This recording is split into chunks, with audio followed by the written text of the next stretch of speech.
in the family courts and everything, or would that not apply? Yeah, of course I would. But the thing is, I'm not just fighting the family court system or the police or the solicitors. I've actually recently had it out with the National Centre for Domestic Violence for advocating sexist posters that depict women as victims. Also with my probation office, I put a formal complaint in because they had a poster depicting a man as a domestic violence perpetrator. They didn't have any depicting women as perpetrators, and my probation worker's manager came on the phone to me and turned around and said, "Yeah, but the statistics show that more men are likely to be abused than women." And I said, "Well, that's not the case." I said, "More women are likely to report domestic abuse than men." And that's the fact. Yeah, I didn't realize I was being domestically abused. I got emotionally abused. A lot of men don't realize they're being abused, and a lot of men don't report it. And if you take into account false allegations, and you take into account the amount of men that don't actually realize they're being abused, and if that was all put into the numbers, then imagine the difference in the percentage. Then it'd be a massive difference. 1,000%. So I'm just going to take the time. So I've never met Kieron. Kieron contacted me. So I'll let you introduce Kieron, guys. I'll let you, Andy, you introduce Kieron, or Kieron introduce himself. Kieron's he's a brilliant guy, and he's fought the court system. He's got access to his daughter, and he's fighting for all his dads now. I met him at a protest. He's had a massive influence in our group, Fathers for Equality, and I've got a lot of respect for the guy. He's got a very good head on his shoulders, and he's fighting for all dads out there and mums. He's fighting for the children and for equal rights. And he's definitely someone that's he's playing a big part in our fight for change. So can you guys hear me? Yeah. Cool. Yeah, I can hear you. Yeah, it's a bit quiet then, but yeah, I can hear you, Kieron. Yeah. Okay. Just not my volume. I just need to knock my volume up. Go on. Right. So this is a massive issue within society, but as I've spoken to Andy before, unless you're personally affected by this issue, it's never going to come across your mind. It's never going to affect you. But like I said, there was a picture that I sent to you. I think there's some statistic. There's like 6,000 men a year killing themselves, and a big percentage of that is men who are affected by this issue. At least 10% the aggregate the factor that affects the person killing themselves is a lack of contact to their child. Now, I'm in a fortunate position, like Andy said, where I've been through this system. I had to fight this system. I think yesterday on your, when you were interviewing Andy, you said that you don't really know people that have like straight-laced, they're churchgoers or whatever. Now, that was my upbringing. I was straight-laced. I've never, ever had any influence from the criminal justice system. I've never been in a police cell. I've never been in a prison cell. And yet my ex, she could make allegations up, unfounded, totally unfounded. She said that I was domestically violent. I threatened to kill her and my unborn child. She said I was an alcoholic. She said I'd got mental health issues. She said I was even as... Am I still there? Yeah, you are, but your camera angle's way off. I can barely see your face. Go on. Let me try and get this sorted. Right, can you see I have problems with the camera as well, trying to position it. Like, how do I get my head in the middle? Can you see me now? Yeah, clear as can be. Cool.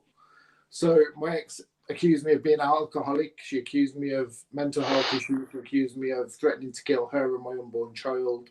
She said that I was a reckless driver. She said anything that would stop me from having access to my daughter, she basically accused me of. All of it was made up. And because of those few words that she said to an organisation, CAFCAS, that meant that I couldn't see my daughter for the best part of a year. Now, me and my daughter were always close. I'd always been a good dad. All of that stuff was made up. And I had no recourse other than to go through a long, lengthy court process in order to see my daughter. And this is a massive issue that's affecting good men that are killing themselves because and attempting suicide. I mean, Andy's a top man. Anyone watching this video can see he's an honest. He's a good guy, and he's got a lot to offer. I mean, I've had the privilege of seeing pictures of him with his daughter, and you can see that his daughter thinks the world of him, and yet he has no access to her, and she has no access to him. Her rights, the Human Rights Act says that children have a right to access with both parents, and it's an institutional abuse, really. I mean, you've talked about. I mean, Andy's told his story, and it's an incredible story. But he's talked about like the institutional abuse within the care system. I've been a subscriber of you, Cody, for a long time because I've got an interest in criminology and serial killers, and I just find that interesting. I've worked in forensic settings myself. I work as an occupational therapist for the NHS, and I've worked in low secure settings with various offenders in the past. And I've got a strong passion for rehabilitation within the prison system and within mental health systems. But the family court system is an institution that is discriminating against innocent men. And I think Andy used the expression earlier. There's only two areas in life where you're ever going to be deemed guilty until you're proven innocent. And that's employment law. And I know that through my job. And also the family court system. If someone alleges anything against you, you're always going to be deemed as guilty until proven innocent in family law. And that process means that children are being denied the access to have a relationship with their fathers. And fathers are denied access to having a good relationship with their children. And having those positive parental relationships are a massive impact on society. Children need both parents in their life, and this is a huge problem in society, and we never hear about it in the media. We hear the occasional story from Fathers for Justice, like Andy said, maybe Spider-Man climbing up Big Ben. But this is a huge issue that needs more coverage, and it's a passion that I have. And I don't really have a horse in the race anymore because I've got a court order. Fortunately, I've been through this system in 2014. I've seen how corrupt it is. It cost me several £1,000s to fight to see my daughter. I disproved every allegation that my ex threw against me with hard evidence. And I've not got a horse in this race anymore, but I know that how it impacts on fathers. And it's an absolute travesty and something that needs to be in the public domain more so, so people are aware of these issues that fathers are facing. I mean, we fight for equality in all aspects of society. We've got LGBT rights, we've got feminist rights, we've got prisoners' rights. And I fight for equality. I believe in equality for all sectors of society. But fathers, at the moment, there's a huge discrimination against fathers. And I don't even hold women at fault for that. I hold the system at fault. And the system needs to be reformed because the system is totally corrupt at the moment. And unless you're in that situation, as I said, you're not aware. No one without children would be aware of it. And before I went through separation and divorce and my ex denying me access to my child, I was totally unaware of this issue. But when you've been through it, it's absolutely horrific. And I think that you mentioned earlier, Cody, about it's almost like a form of grief, but it's worse than grief because you know your child is maybe 12 miles up the road and you can't go and see them. The law is against you. If you go and see them, you're going to get a non-molestation order, as Andy spoke about. You see that after Mill? That's what I was just talking about. He got custody, and he's still going through it now. Look, this is his comment. So Jamil's part of Fathers for Equality. No, he's my old boss, the one that messaged you. All right, is I this said it? that he got custody, yeah. So, oh, he's knocked himself off. Kieran's knocked himself off. I'm sure he'll click the link. He'll come back in. So Jamal, who was your boss in London, said 3 years after gaining custody, my ex has now decided I'm a paedophile, and I get police on my door weekly. Last time was a few days ago. Nothing has happened despite the blatant false allegations. And Kieran is back. There we go, brother. Hello. So what's the impact? Is it so? It seems to be, like you said, it's just not spoken about in the media. Like Fathers for Justice. I was speaking to Kieran about this, and where Kieran supports what they do underneath, it's now become more of a money-making exercise from what Kieran was saying. I hope Kieran doesn't mind me saying Definitely that. Definitely it has, yeah. That's the truth. Fathers for Justice, if you go on their website and try and get any advice off the original Fathers for Justice, you know, they're just money, they're like solicitors, just leeches. We're fighting for kids, mate, and we're fighting for equality. And I'm quite happy to do it for free for as long as it takes, mate. And even when I get access to my daughter, I'm still gonna carry on fighting. I won't stop until it changes. The whole system at present is a money-making racket, from the court to solicitors. To the whole system is about making money, and it's a long, lengthy I mean, just to give you some perspective, I didn't see my daughter for the best part of about 9 months. And in that time, I spent about £7,000. So you're talking about £1,000 a month on average for legal fees. And this is just literally to fight to see your own child. And it's not like you've committed a criminal offence. It's not like you've done anything wrong. It's basically you're just fighting for your own human rights, but you're paying through the nose to just have those human rights respected, and for your child to have their human rights respected. I'm paying in mental health. Yeah, and I think, like Andy said as well, that they create these mental health issues. I mean, I was at the lowest point in my life when I couldn't see my daughter. I mean, like I said, I had a good upbringing, quite a conservative upbringing. And during the time that I was fighting to see my daughter, I was suicidal. I literally went to Devon, and I had a belt hung, like ready to hang myself. And I was probably minutes away from killing myself because I thought I'm never going to get through this. And it's a massive, massive issue. And sorry, I don't want to interrupt you, but just touching on something that Cody said earlier. You said it's like you're talking like it's a bereavement, and one thing that I've always said, and one thing that a lot of dads have always described it as, it's a feeling of mourning for your child that's still alive. That's how it feels. Yeah. It's like mourning for a child that's still alive. So when you mourn your child, you can get over it. You know, you mourn your child and that dies, and you know, at some point you're gonna find a way to get through it. Imagine your child's still alive and you still got that feeling. It's something that you wake up to every day, and it's a feeling that never goes away. That's how it feels.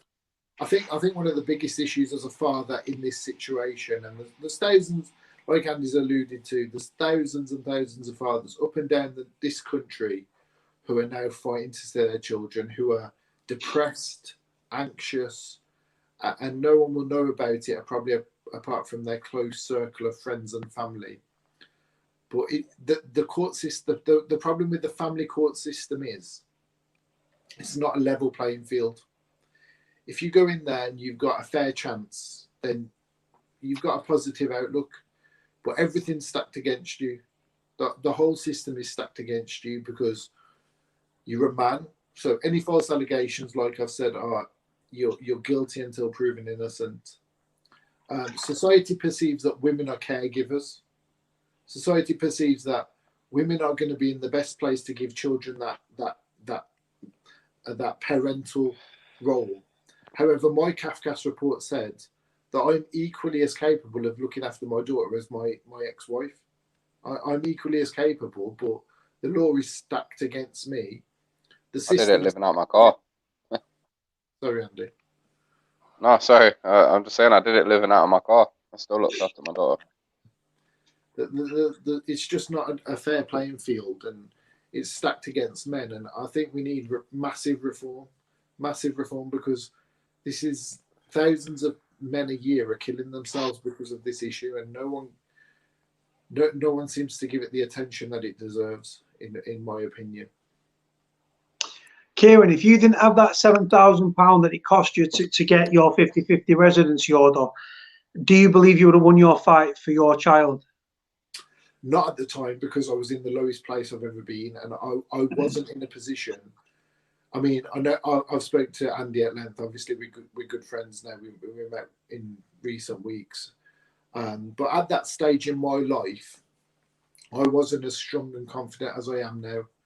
I couldn't have gone into court and faced my ex, and faced this situation by myself.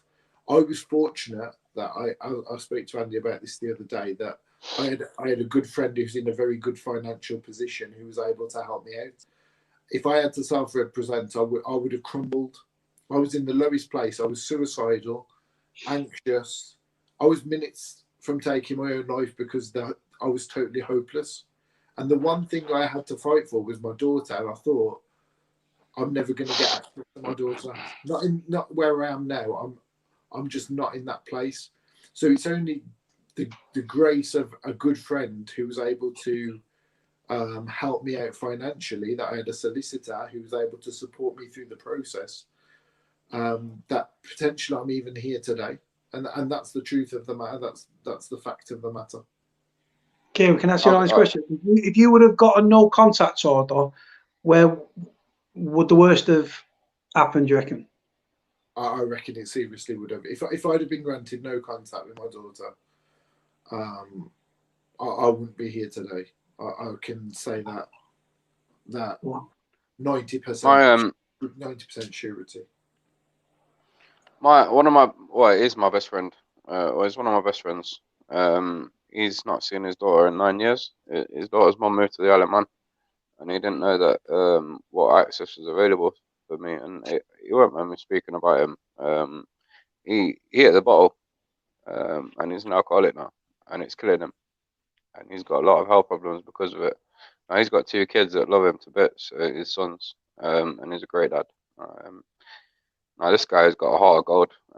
When I started going through my own experience, I knew I'd lived with this guy twice, and he's been my friend for a long time. I've been crying on his shoulder, and he's been hugging me. That's the sort of guy he is. He's been through it for 9 years, and it's killing him. It affects a lot of people, man. And his daughter's mum was violent towards him, and she moved away to the Isle of Man where his parents were, and took his daughter, and he had no say in it, and he couldn't do nothing about it. And it's ruined his life. And that's the sort of effect it has on people. Sorry, brother, I interrupted. Sorry, so Wayne Keenan said compulsory DNA tests for all childbirths. Do you agree with that? I think there should be prenatal agreements. That's something I came up with. Like prenuptial agreements. Should be prenatal agreements. When you have a child, you should be able to sign something to say that if in the event of separation, then you get 50/50 automatic share care, unless there's safeguarding concerns that are proven. I think you should both have to sign something when you have a child. I mean, I think a big issue, following on from what Andy just said, is that I mean, we're past the days of Jerry McCoyle now with DNA tests, but a lot of mothers, one of the big issues is that it's around parental responsibility. So I was fortunate in that me and my ex were married, so we were in a good place when we had our daughter. So I was on the birth certificate, and being on the birth certificate is a massive positive when you're going through this, because you've got automatic parental responsibility. Whereas if you're not married, or you're not in a good place when you have a child together with someone, and they deny you being on the birth certificate, then you've got an extra battle on your hands to have those arguments about who should be on the birth certificate, who's got parental responsibility. And it's a legal minefield, to be honest with you. And again, it's one of those things that unless you're in that situation, you're never going to have to face those issues of if you're not on the birth certificate. But I see so many dads as well on these pages. With the DNA comment, it's case specific that if you're denied being on the birth certificate, then a DNA test would be beneficial to prove that you're the biological father and that you've got those parental rights. Why is I see a lot of that. Go on, brother. Go on. Sorry. Go on. No, I was just going to say I see a lot of dads on these pages that are actually going through that, where they've got a girl pregnant and they fell out and they're not getting put on a birth certificate because they know that they've got more parental rights if they do, and they've then got to go to the family court system, fight for a DNA test, fight to get on a birth certificate, and then fight for access. And then they're obviously going to say, oh well, I'm breastfeeding, or the kid's too young to be with their dad on their own. And they got their battles 100 times harder than even mine. Imagine that. I think it's a lot harder if you've had access to your kid in the first place, and then you get that access taken away from you. But even still, man, if you love your kid from birth, then you should be still automatically granted the right to time with your child. I think a big issue as well is that a family court is deemed to be a civil matter rather than obviously like a criminal matter. So if for instance, in my situation, I can only speak from my own personal situation, but if someone's got a court order granted, so I've got a court order where I see my daughter every other weekend, every Wednesday night, overnight, and half of all the school holidays. However, if my ex decides to breach that agreement, that order, there's nothing you can do about it. I've got absolutely nothing I can do about it apart from go back to the court. Now, to go back to the court, which you have to pay for. I've got to pay a court cost. I've got to wait for a court date, which could be months. I mean, during the coronavirus, I've never, again, I'm fortunate in that I've never really had any issues of my ex breaching the court order up until coronavirus hit. And then she stopped access, even though the government had made arrangements for non-resident parents for children to travel between a parent and a non-resident parent. And my ex totally breached that order, said that my daughter couldn't stay with me overnight. And basically, if I went and got her and stuck to the court order, my ex would have had me arrested for kidnap, and I would have been in breach of the order. However, she can breach it, and my only recourse is to go back to court at cost to myself. I got legal advice at the time, and all the solicitors I spoke to said, all the legal advice I got, all the solicitors said were, so many mothers are denying access to their families and using COVID-19 as an excuse. By the time you've got a court hearing, lockdown will be over, so it won't be worth your while. So I literally went for nearly 3 months again with very, very limited access to my daughter, total breach of the court order, and there's absolutely nothing I can do about it. What's the average? What's the average cost to go through the family court scenario? Is there an average cost, or is it unknown? I'd say that if I estimated, I'd estimate at least 30 and 100 grand. Yeah, probably between 50 and 100 grand. I mean, I spent 7 grand in 7 months, and that was literally about 4 face-to-face meetings with my solicitor and 2 court hearings. But some dads have 10, 12 court. I would say 100 grand would be like a conservative estimate if you're gonna go through the whole process. I actually watched a video yesterday, I think. The guy spent 100 and odd grand and he still didn't get nowhere. The system is totally broken. It needs reform. There are lots of dads groups out there, because there are thousands and thousands of men in this situation, thousands. And it needs some positive reform. And I don't have all the answers. I mean, I've come back into it recently, and I've supported people like Andy. I have a lot of them. With position statements and stuff for court. Because I feel so passionately about it, because I know how it affected me. And I've said this in group forums before. I think if you've been through this situation, I don't think you ever get over it. I don't think I'll ever get over this situation, and I think it's almost like a form of PTSD that men have after you've been through this, and it's honestly horrendous. It's inhumane. It's against all of our human rights, and I think that personally that we're last on the agenda when it comes to media coverage, and unless that's why I reached out to you, Cody, to ask, can you cover this topic, because we need some coverage. I mean, you've got 20,000 subs. I've followed you for a long time because of my interest in criminology and various things and prison life, and just from an academic point of view more than anything. And we need people with these platforms to really give this agenda some time and public awareness. At the end of the day, as well. Sorry, go on. No, go on, brother. No, I was just going to say, at the end of the day as well, it all relates. I mean, you're talking a lot of the kids that enter the criminal justice system come from single parent households, and you know that's a big, massive, important aspect of it. That, you know, if a kid grows up without one parent, they're guaranteed.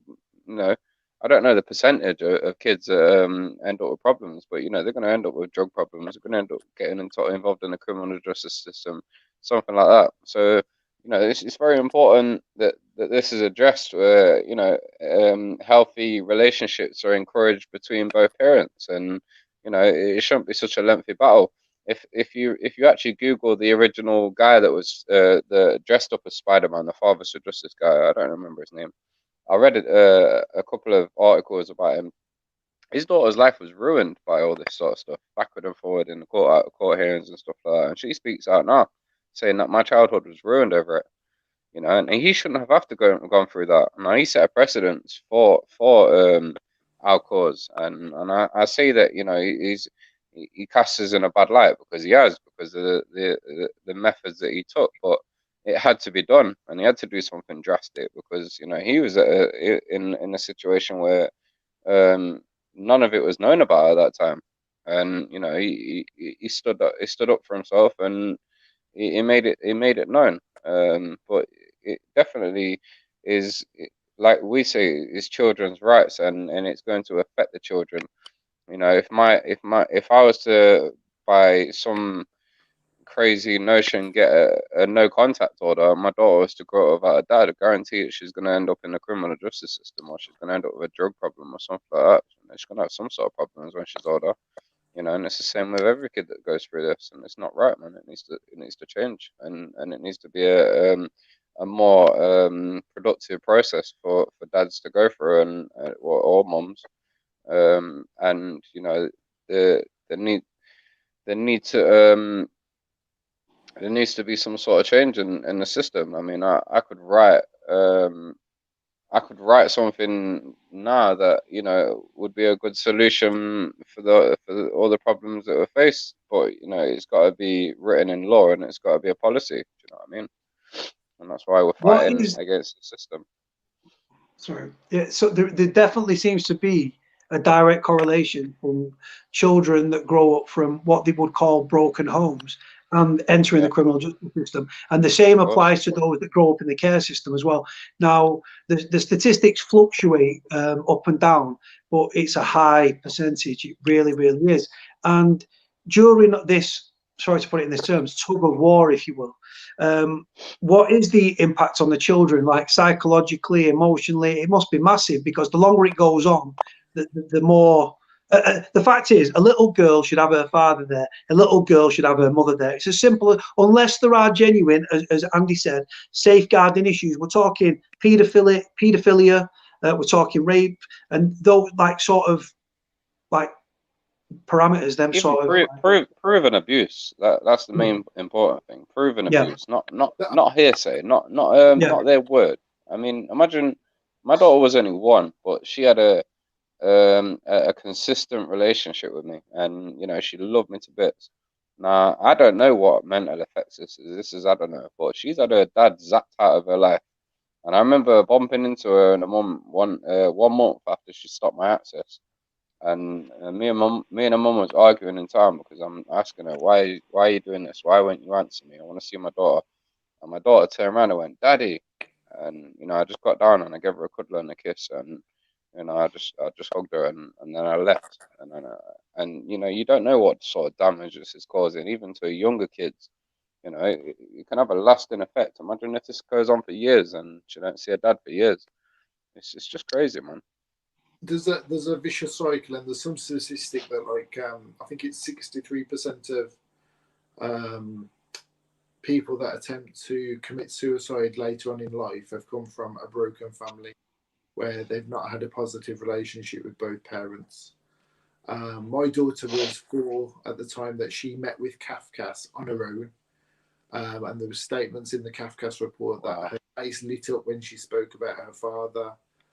And still now she's caught in the middle. I mean, me and my ex, still a lot of animosity between us. There's probably things that she can't forgive me for, and there's things I can never forgive her for the fact that she tried to wipe me out of my daughter's life. So there's still a lot of animosity, and my daughter's still caught in the middle of all this. So I try to be civil with my ex. Hopefully she tries to be civil with me, and when it's all civil, things work out better for all of us and for my daughter's mental health. When things are torrid, and when there's animosity, then I can say that my daughter suffers for that. And so I try to be as positive as I can. I'm in the process where I'm considering getting a variation on my court order to have more time with my daughter, because she's now, she was 4.5 when we went through the first court battle. She's now nearly 11, and she's consistently asking for more time with me. She's asking to have more overnight stays with me. So I'm considering going back to court in order to vary the order. But I think that the mental health effects on children, and there's actually a statute in the human rights law that says that children have a right to a positive relationship with both parents. And currently, I believe that the UK family law system is in direct violation of that human rights law. And I believe that the only way to find reform is through a large coalition of men who are going through this situation, and women and mums as well who are going through this situation, and grandparents, and to all come together and actually take the family court to the European Court of Human Rights or some higher authority in order to change the law of our land. On the process. It's funny you say that, because I've always said that I would forgive my ex in a second if she was prepared to be responsible for my daughter's sake and let me have equal access to my daughter. I'd forgive her in a second. I won't hold anything against her. I won't even mention any of it. I literally would. I'd forgive her in a second. How long is the process from start to finish? Obviously, how long's a piece of string, I'm assuming, but there must be, it must be a lengthy, very drawn out process and everything.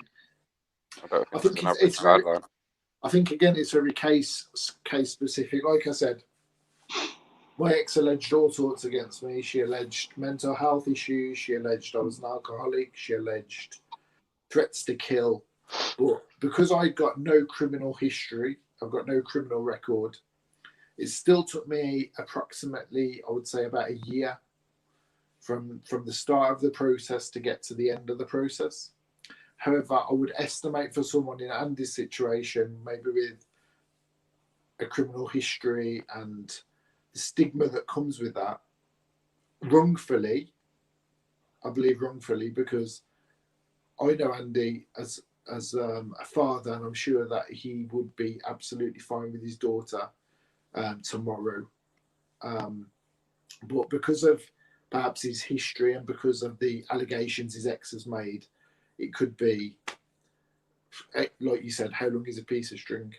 It could be years fighting the battle, and that's why men give up. They can't face it, and that's why we set up this group, this Fathers for Equality group, as a support network. Because when I went through it, I wasn't on Facebook. I didn't have any support network apart from my family and friends, and it's a lonely place to be. It's honestly a lonely place to be. Even if your family are supporting you through a situation, unless they've been in that situation, they can never know the depth of how it affects someone. But it can be a long, lengthy process, and men give up on the fight, and they take their own life, and it's tragic. I mean, I've only been back involved in the movement for the last few months since COVID, really, because, again, it's not really affected me personally. But in that time, I can say legitimately I've seen about 9 or 10 Facebook posts where men have they've killed themselves. Men have taken their own lives. Their family are left bereft because they can't fight this battle, because there's no light at the end of the tunnel, because the system is totally discriminatory. It's totally discriminatory against men. It's sexist. And again, I don't blame women for that one bit. I don't. I just blame the system, because it's just totally corrupt. It's just bent. It's not, like I say, it's not. And Cody pointed out rightly so. It's residency, and it's not a woman versus man thing. But like I said, unfortunately, it's usually the men that leads the women with the kids. So the women automatically get the residency, and that's why it's dads going through it, because 9 times out of 10, it's a dad that leaves the family home. So it's not a gender thing; it's a residency thing. But yeah, 9 times out of 10, it is a dad that's going through it. And I think a massive issue as well is, like Andy said earlier, about the I forgot what they called it, Andy. Is it the law of probability or whatever it is? Balance of probability, yeah. The balance of probability. So if a woman says, Andy hit me, he did this, then on the basis and the law of probability, the law will say, okay, we believe you. We believe that Andy did do these things with no evidence, not one scrap of evidence. And that will mean and that how can you prove you didn't? That will jeopardize every one of his chances of seeing his daughter. And I mean, Andy's gone over a year without seeing his child. His child's gone over a year without seeing her father. It's and that's all based on probability, not one scrap of evidence whatsoever. I actually have evidence that she's the one that's the liar. They don't consider it. That's the mad thing. Is there any legal ramifications for, like, in the criminal court, which I know is not reminiscent of the civil family court, but in the criminal court, if you're caught lying, you get done for perjury or things like that? They don't get done for perjury, mate. No, Nothing. they don't get done for perjury, mate. So even if it's disproven. My ex accused me of having mental health issues. So I went to my GP. I got a letter from my GP. He said, we've never treated Mr. Harper for mental health issues whatsoever. He's not on any medication currently. The medication he's on is anti-anxiety medication because of the situation, the current situation he's going through. She accused me of being an alcoholic. I rarely drink, even socially. She accused me of threatening to kill her and my unborn child. No police reports, nothing. Her say so. I've never been in a police cell. I've never been interviewed by a policeman. Nothing in my entire life. She said that I had pushed her. Domestic violence was used against me. Again, not one police report, not a criminal reference number. And because of her say so, I had to wait 7 months between 2 court hearings. And it was all based on probability. Because she was a woman, it was probably right. What she said was probably right. But I disproved it. I went to Kafkas. I took cards that my ex had sent me 3 months before we separated saying, you're my rock. I don't know how I'd have got through this situation without you. But because she just used these few simple words, she knew she'd get legal aid potentially. She knew that how do you disprove hearsay? So there's and this is one of the big issues, and I've said this to Andy, and this is one of the agendas of the Fathers for Equality. At the moment, there's absolutely no deterrent whatsoever for a woman making a false allegation. So Andy's openly said that his ex has accused him of rape. There's absolutely no deterrent because there's no perjury charge that she'll face. If Andy disproves everything that she said, she'll face no consequences whatsoever. Yeah, look, this is what I took to the process. This is the little girl that I'm so dangerous towards. I don't know if you'll be able to see these pictures. Fathers for just, yeah, little baby there with a little blue dummy in its mouth. See that?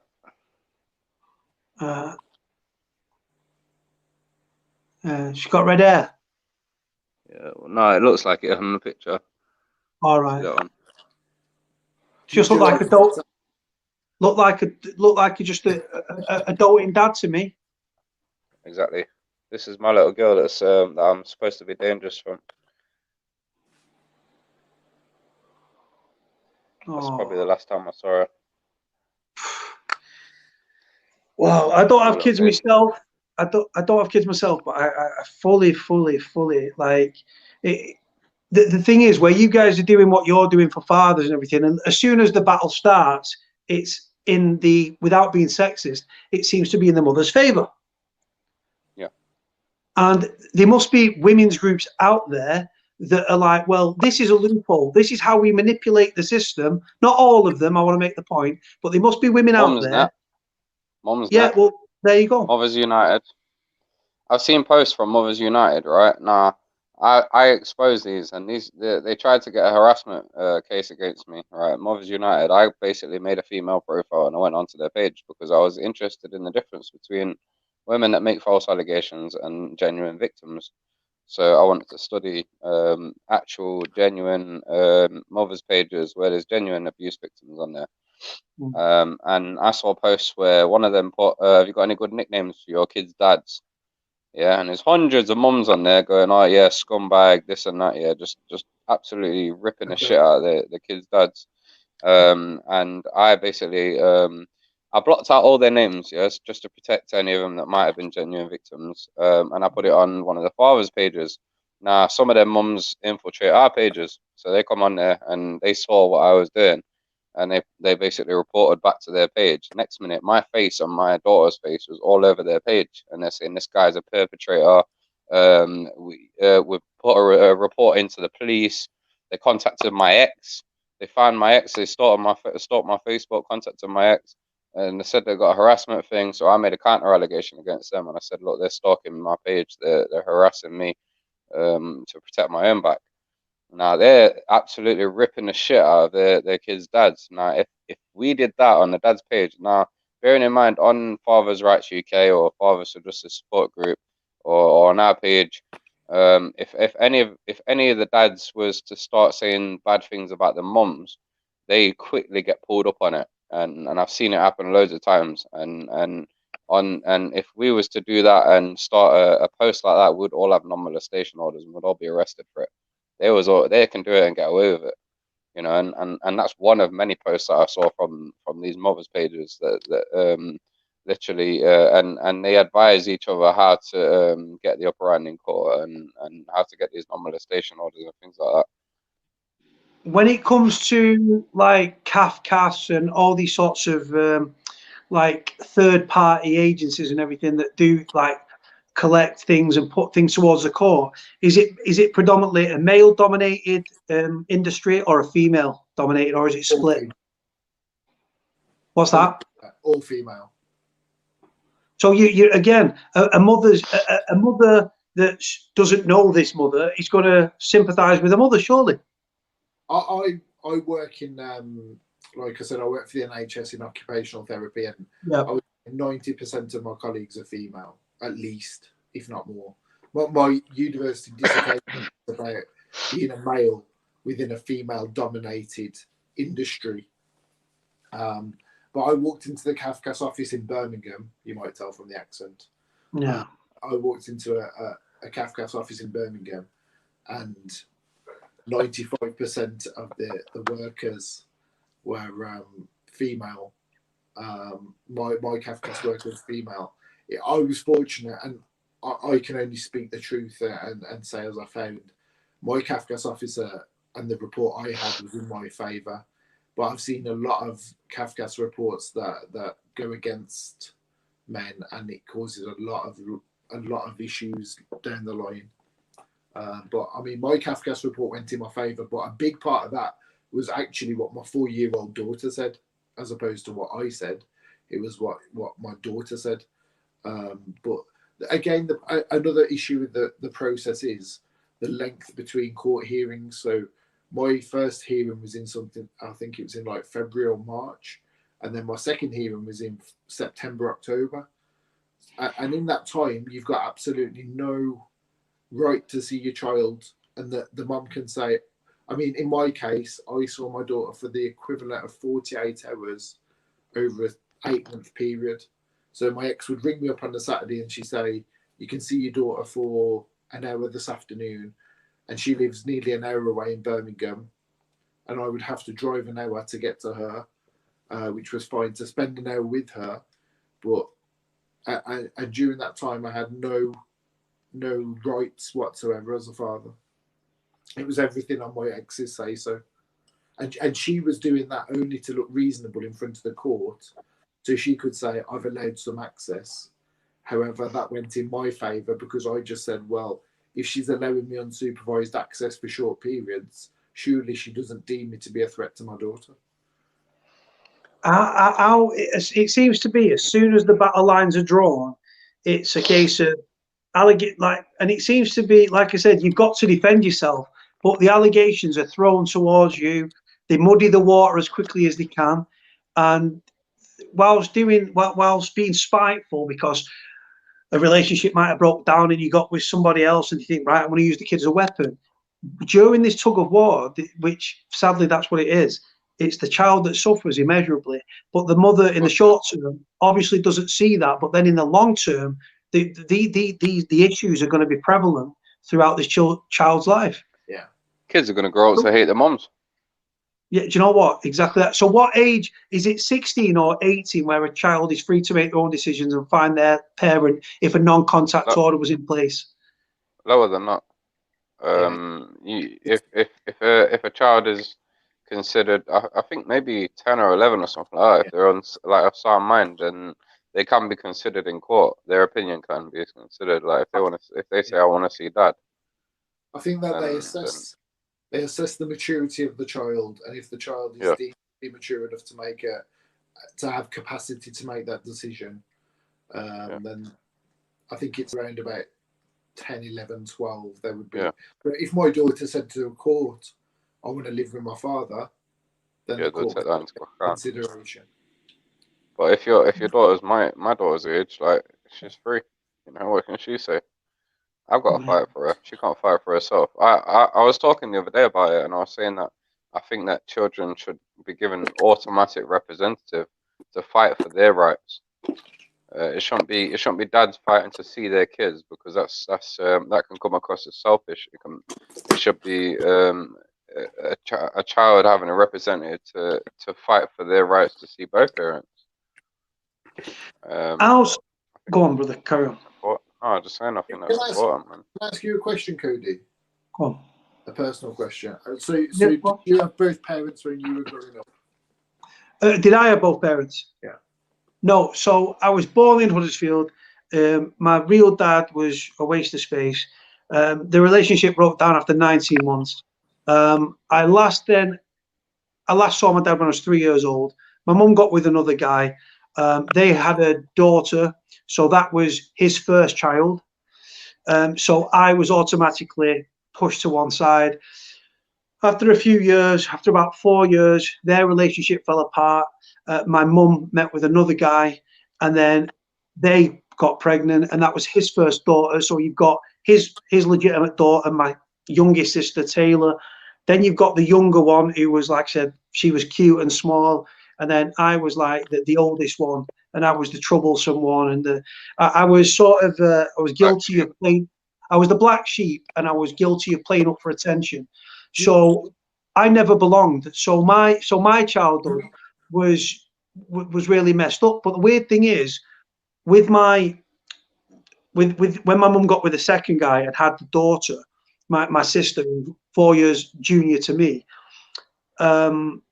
strangely enough, there was a court order that there was like something went through the court, and he wanted to see me as well. He wanted to see me as well, and my mum agreed to this. And every weekend we used to travel from Manchester to Saddleworth Hotel, which is in the middle of Saddleworth Moor, and then we used to go back to Huddersfield. We'd spend Friday night, Saturday night, and then about 6 o'clock Sunday we'd get dropped back off. I then fast forward many years, so I had an abusive childhood, all this bad shit, bullied at school, all the usual stuff. And then when I was coming up to my 30th birthday, my mum said to me, "Oh, your real dad's in the paper." Now, we'd never spoke about this guy. He'd been mentioned about 3 times in my life. And I googled his name, and he was going to be in court for stealing his dead dad's pension for 8 years to the tune of about 38 grand. So I went to bed that night. I couldn't sleep, and I didn't know what this guy looked like. And I thought, I'm going to look for him. I'd never done this before in the social media craze that we live in. I searched the name, and I was going down, and I thought, is that me dad? Is that me dad? Is that me dad? Is that me dad? So I screenshotted about 30 profiles, and then my mum said, that's him. So I then messaged, his Facebook was open. He had about 30 friends, and I copied and pasted a message to everybody on his friends list saying, "Oh, do you know Stephen? He's my dad, blah, blah, blah." I woke up in the morning to a message from a mixed race girl saying, "Oh, brother, I've been looking for you since I was young." She's sending me pictures of myself in the army and stuff, and like me as a kid. And I'm thinking, I didn't know these people existed. So this was on around the 30th of December, 2014. And I literally turned up on my father's door with my birth certificate on the New Year's Day. And I was banging on his door. I'd spoken to my brothers and my sisters. He had 5 kids, including me, to 3 different women. I've got a mixed race brother. I've got a mixed race older brother. Then their relationship broke down, got with my mum, had me, went back to this lady that's roots were in the Caribbean, had another daughter, Steph, my sister. And then my dad didn't want to be with them. Did a midnight flit from London, back up north, fathered 2 more children. For the last 18 years, I've been a gay alcoholic, which slotted perfectly into my life. And the truth is has it impacted me, the fact I didn't have my father there? Probably. But if I was raised by my dad, who's an alcoholic, I believe I wouldn't be the person I am today. I believe that, and don't get it, like, I was jealous of my brothers and sisters when I found my dad, but he'd been a bad dad to them as well. And I thought he'd been a constant in their life, and he hadn't. And I don't know whether that was down to the tug of war. I'm not sure. But if I would have been raised by my stepdad by my real dad in Huddersfield, it would have probably done me more damage than good. Do you think that if you'd had okay, that's the situation with your dad, but if you'd had a positive male role model, do you think that might have influenced your upbringing? Honestly, I'll say yeah, because I was fathers, like my mother was really strict, but I wanted to be, I put myself in, if I was a father, I'd want a little boy and I'd want him to be like me. I'd wanted to learn my traits as a person, not the negative traits bad things that I've committed in the past, but sort of, if I had a son, I would want to correct the problems I've made with my life and my choices. And I wanted to be have manners and things like that. Because I was missing that, I was disrespectful, I was rude. Because I was the black sheep in the house. You've got to think, my mum's got 3 kids to 3 different people, which sounds bad, but bad relationship, and then just, yeah, it is what it is. But like, so I've got 2 other sisters. One of them's his first daughter. So then you've got my cute younger sister. She's not his, but she's cute, she's small. And then you've got me. And I used to play up for attention. I'll be very open. I did play up for attention, and I was naughty because I thought, well, when I'm being good, no one fucking notices. And subconsciously now looking back, but when I played up, it was like, oh, well, attention. But then the attention came with it, the bell and all the bad stuff. But would I have been different if I had a father figure there? Yeah, 1000%. And I think that's what you're referring to, going back to what we're talking about, is you need both parents in your life. You need that balance. I mean, I can only go off, again, my own experience. I mean, I always had my dad in my life. Yeah. Good upbringing. But, I mean, like I said to you, I've worked in forensic units, like low secure forensic mental health units of offenders, people with learning disabilities who committed index offences. There was a clear pattern that the route to criminality often started in the first 3 or 4 years of someone's life. Yeah. Where there's neglect, there's maybe sexual abuse, maybe physical abuse. Yeah. And it starts early on. Some of the patterns and some of the evidence shows that not having a good male role model can sort of direct you in a certain path in life. And that's not true in all cases. That's a generalization, but I think that there is definitely a pattern there and some evidence. So I just think that for any parent to try and erase another parent out of their child's life with no valid reason, I just think it's criminal, and I think that it has a massive knock-on effect, whether the child goes down the route of criminality or having mental health issues. I think all those things, there's still a lot of research to be done, but I think that it's something we need to address now because it's going to have massive impact in years to come.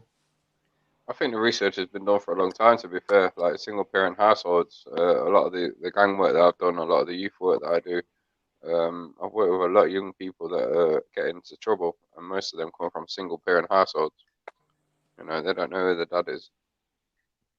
That's a big factor. It's like I've been, because when I was, well, I'm single now, but when I was a womanizer, which I'm ashamed to say, but I was what I was,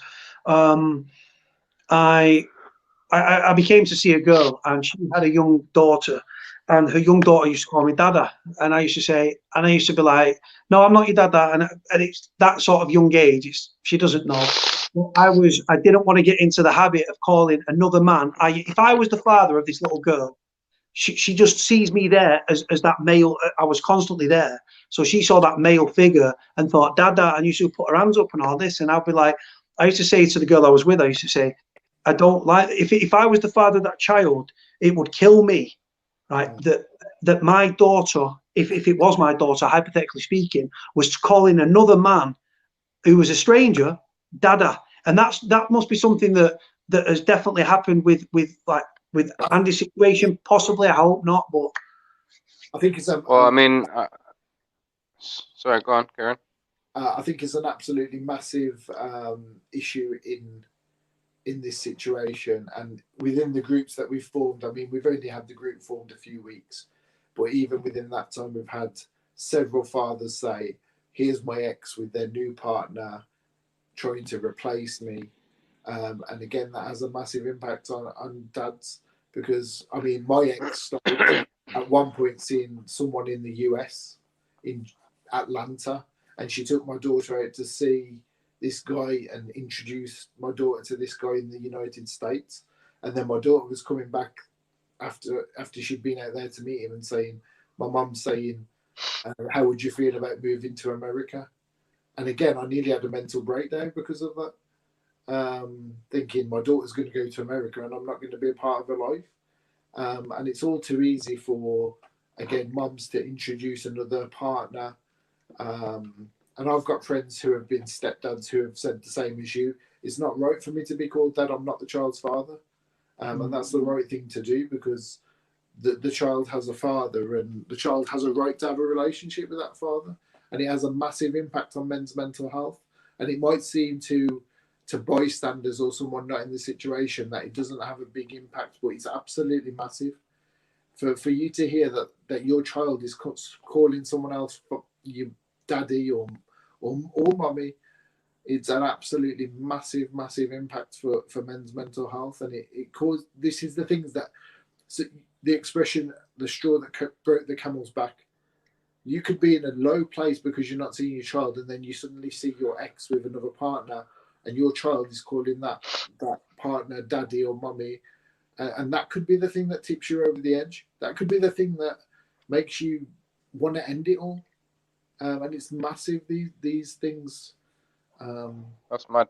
That's mad, you know, because when I got with my ex, like I say, she had a little boy and he was 4, and you know, I was going from the prison system to, you know, going for a little bit of a disruptive lifestyle. So living on my own for 9, 10 months to going into a ready-made family with a 4-year-old boy. And I fully threw myself into it, you know, and you know, I took that role as I say dad. It wasn't long before my ex told her little boy it was okay to call me dad, and I didn't know what I know now. Whereas now I would say no, it's not. Whereas then I was like, yeah, whatever, man. Like, I'm a male role model, and you know, I'm like a dad, but at the time I didn't put it like that, you know, and I just let it happen. And you know, there was times when he did call me dad, and I treated him like my own son. Don't get me wrong, I raised him for 4 years, and you know, I spoiled him like he was my own boy. And I probably did more for him than his dad did. You know, his dad didn't really um, uh, show him the love and care that I did. I don't think he still had him though, and I shouldn't have took that away from his dad. Do you know what I mean? I think that was wrong, and it was wrong for her to suggest that in the first place. And she's probably doing that with my own little girl now. If she's got a partner, she'll be telling my girl to call him dad. Do you know what I mean? And it's wrong. You know, her little boy had a dad, and now, I mean, even still after separation, there's a couple of months before she stopped my access to my own little girl. I went down and I picked him up and I took him go-karting and bowling for his birthday, and you know, I still looked after him, and you know, I still treated him. I still looked after him even after we separated. But you know, he lost a major male role model in his life, you know, and that's probably affected him as well.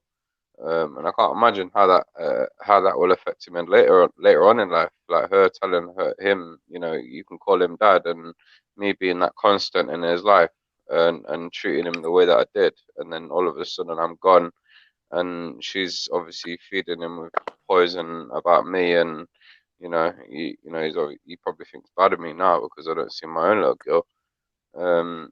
You know, he's a 9-year-old kid now, but it's probably going to cause him a lot of mental health problems in the future. I think just adding to that, there's a big movement at the moment, and there's an expression that probably people not in this situation will never have heard of, called parental alienation, where one parent tries to turn the child against another parent by telling them various lies, or and there's a movement at the moment to get that to be classified within sort of the same category or umbrella term as domestic violence, so that if you're alienating, it actually has been now. I think it's been criminalized now. So if you're alienating your child to think badly of one of their parents, then that's actually categorized now as a crime, and it can be used in court as again evidence to sort of back your case, if you like. So Jamal, who I don't know if Kieron knows, it used to be the boss of Andy. But I agree, Kieron. But there are times a parent can be so bad they don't even deserve the title mummy or daddy. My youngest chose to call my new partner mummy after the abuse that she suffered. That's different though. That's you know, if it depends if I mean, I know Jamil personally, and I know his kids and his wife. She's lovely. And I think it's a lot of a different situation. Whereas Jamil's kids, mum, you know, she's toxic. I know you weren't mum saying that. She's toxic, man, and Jamil's wife is a mum to them, and I think that's a lot different if than in my situation where my ex's son was being told to call me dad, but his dad was picking him up on weekends and things like that. And at the time, obviously, like I say, I didn't realize how wrong that was, but I wouldn't ever let that sort of thing happen again. If his dad's playing playing a part in his life, that's his dad. You know what I mean? And it shouldn't be calling anyone else dad. With Jamil, it's different. You know, Jamil's got his family, and his wife is mom to his kids, and you know, he's dad to her kids, and you know, they've got a great family. But you know, if his kids' mom was still a major part in their life, then obviously that would be a little bit of a different story, I think. If you guys were like, take turns with this, if you guys were in charge of the family court system tomorrow, top of the tree, how would you change it? How would you reform it from top to bottom? How and why? I would make in a society where every group strives for equality, whether you be male or female. I think that there should be, as Andy's already alluded to earlier in your conversation, there should be an automatic assumption of 50-50.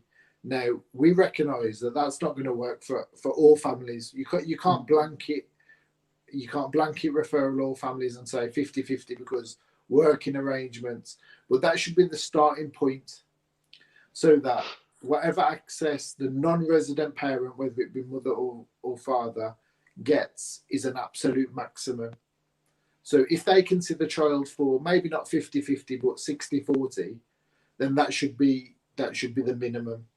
That should be what they aim for, and that should be what the court aims for.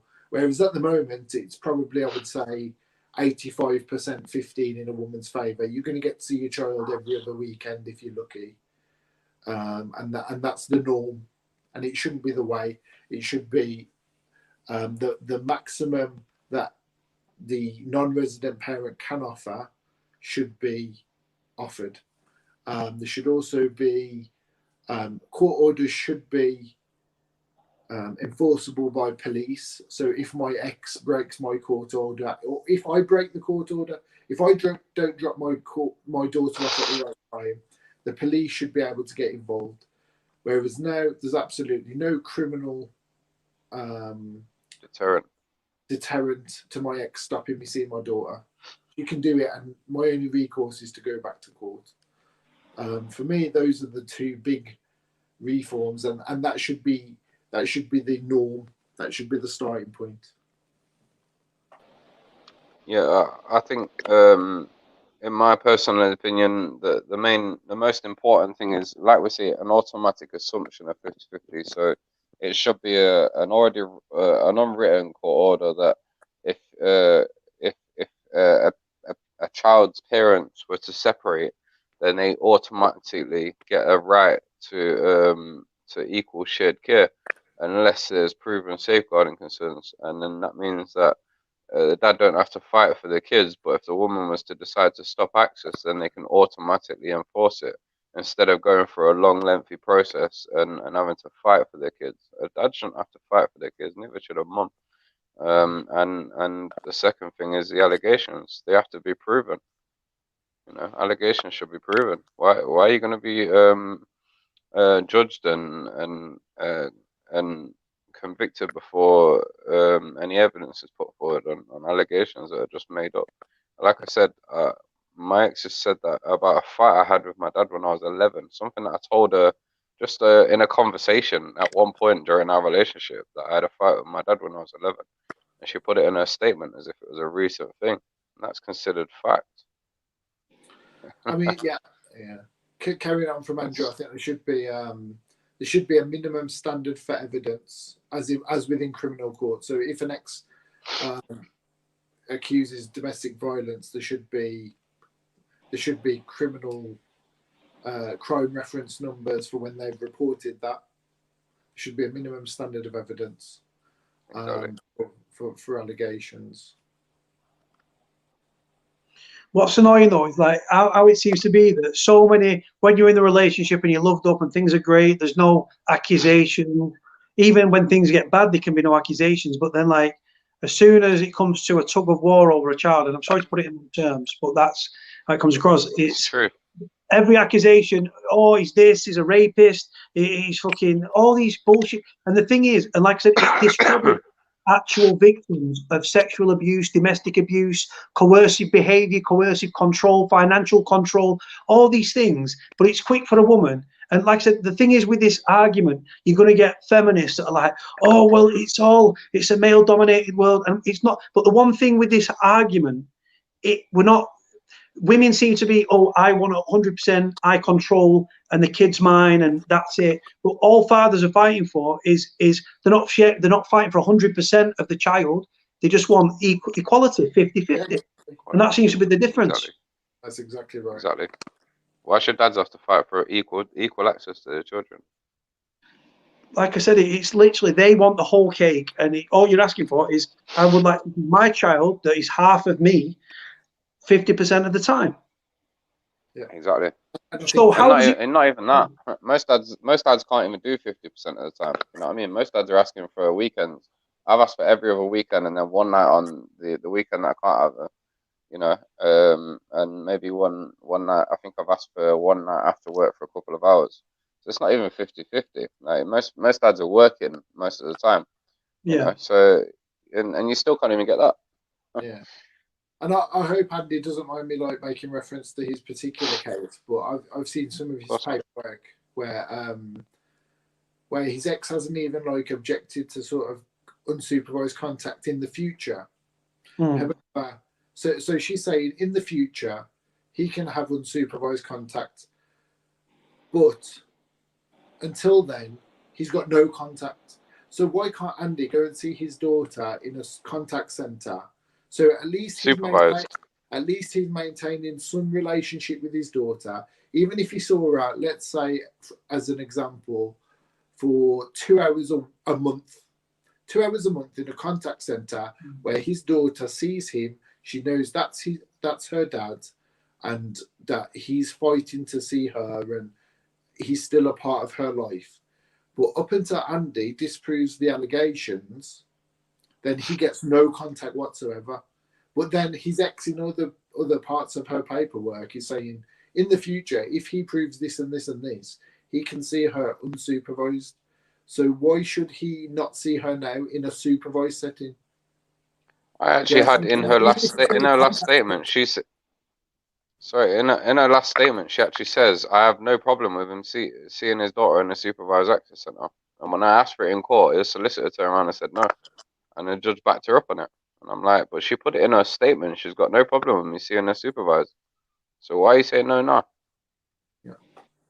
There's a comment on the screen at the moment about saying with divorce, they favour women when it comes to assets. No offence to women, by the way. When I got divorced, I left a mortgage. I signed the house over to my ex for a clean break on my solicitor's advice. She said, if you want a clean break, sign the mortgage over to her. And I took on all of the joint debt. So I left the relationship with the clothes on my back. She came away with a house. She was financially secure for the rest of her life because we've got equity in the house. And I came away with literally the clothes on my back. The whole system in this, and don't get me wrong, I love women.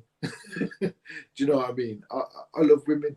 And it's not their fault, it's just the system. The system is just stacked in their favour in divorce and in family court.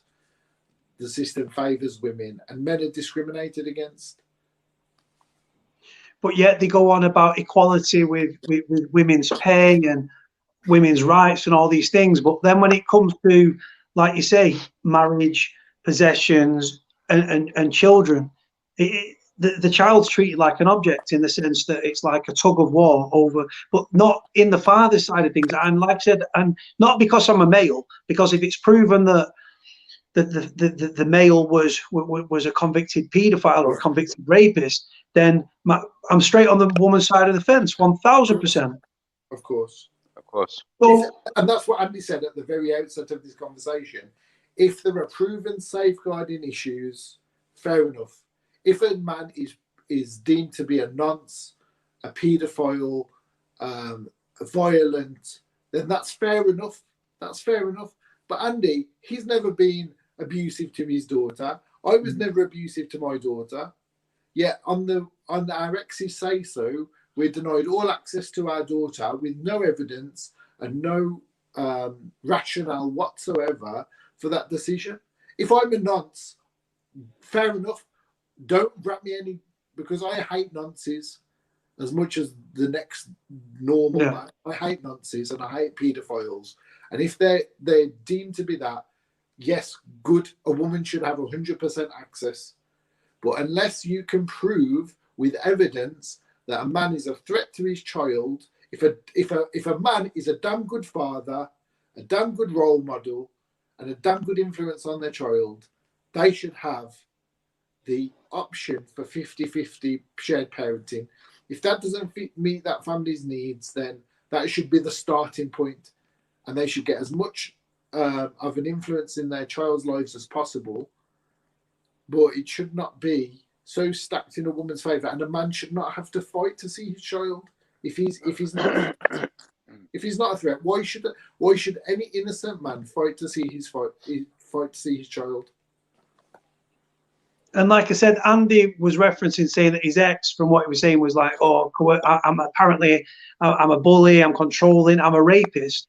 But then, like you've alluded to yourself, Kieron, she's then saying in the future she's not ruling it out. So a rapist would be a danger to anybody. It's like a paedophile saying someone's a paedophile and then saying, "Oh, well, years down the line, if someone's a danger to children, they're a danger to children." And it just seems nothing more than a mud throwing exercise to try and besmudge Andy's name, ripping up his past. Wasn't his fault he ended up in care. Yes, he was naughty, but being passed around from pillar to post, abandonment issues, things like that. But then there's a saying in life that those with the worst starts in life can actually provide the best futures, whether that be in a relationship sense or as a father. And like I said, Andy would make sure that his child, his daughter, the apple of his eye, wouldn't go through what he's been through and stuff, and would teach her right from wrong as a reformed character. But he's not being given the right to do so. You're exactly right. In the big scheme of things, it's tit for tat, and all it is. In my case, I can only speak for my case. I can't speak for anyone else. It was purely control and manipulation of the situation, and because my ex that was the only thing she could use to control and manipulate me with, and she knew that was the only thing that would bother me, because money didn't bother me. Once we'd sorted out the financial aspect of our relationship, the only thing that I was bothered about was my daughter and having a relationship with my daughter. And that was the only thing she could use as a weapon, and to be vindictive. That was the only thing she could do.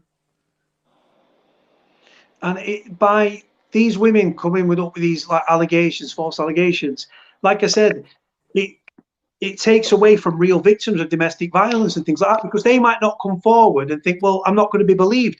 And like I said, you've got two women. One's a genuine domestic abuse victim. She's been coercively controlled. Then you've got another woman that looks the same or dresses the same or whatever, that's saying exactly the same thing. The only difference is this one's lying, but you can't prove it. And you've got to somehow, then the allegations are cast at your door. And when you can't disprove something, the only mindset you could have is, well, if you can't disprove it, then it must be true. But like you said, the criminal element should come over to the family court side of things. So if you say that the person, like with your ex-missus now, say there's a court order in place now, and you've got a certain date and a certain time, and she decides that she's not going to give you the child, you can't ring the police and say, it's my time for my daughter, she's kidnapped my daughter. The moment I phone the police, it's a civil matter, and that they're not going to get involved. And my only recourse then is to pay £250 to the court, make an application to the court, wait for a court date, which could possibly be 2 months down the line, and then by that time, like, what's the point? So I have, she has no deterrent to stop me seeing my daughter whatsoever, and I have no incentive to fight the system because it's against me. And the thing is, sorry, go on. The irony is, if I murder my daughter tomorrow, I will be deemed innocent until proven guilty in a criminal court. However, if my ex says my ex-husband came round and he was harassing me, I will be deemed guilty until I can prove myself innocent. And they will stick on me a non-molestation order, which is the equivalent of a restraining order in layman's terms, which means I can't go near my daughter or my ex. So I have no recourse in law whatsoever to see my daughter. And that's the irony of it. I could murder my daughter and I'll be deemed innocent. But in family, the only two areas are family court and employment law, where you will always be deemed guilty until you're proven innocent. So the mad thing is as well, I was gonna say, if you got your kid over the weekend as well, and you go past your time and you decide, oh, I want to keep my daughter, the police will come and get you.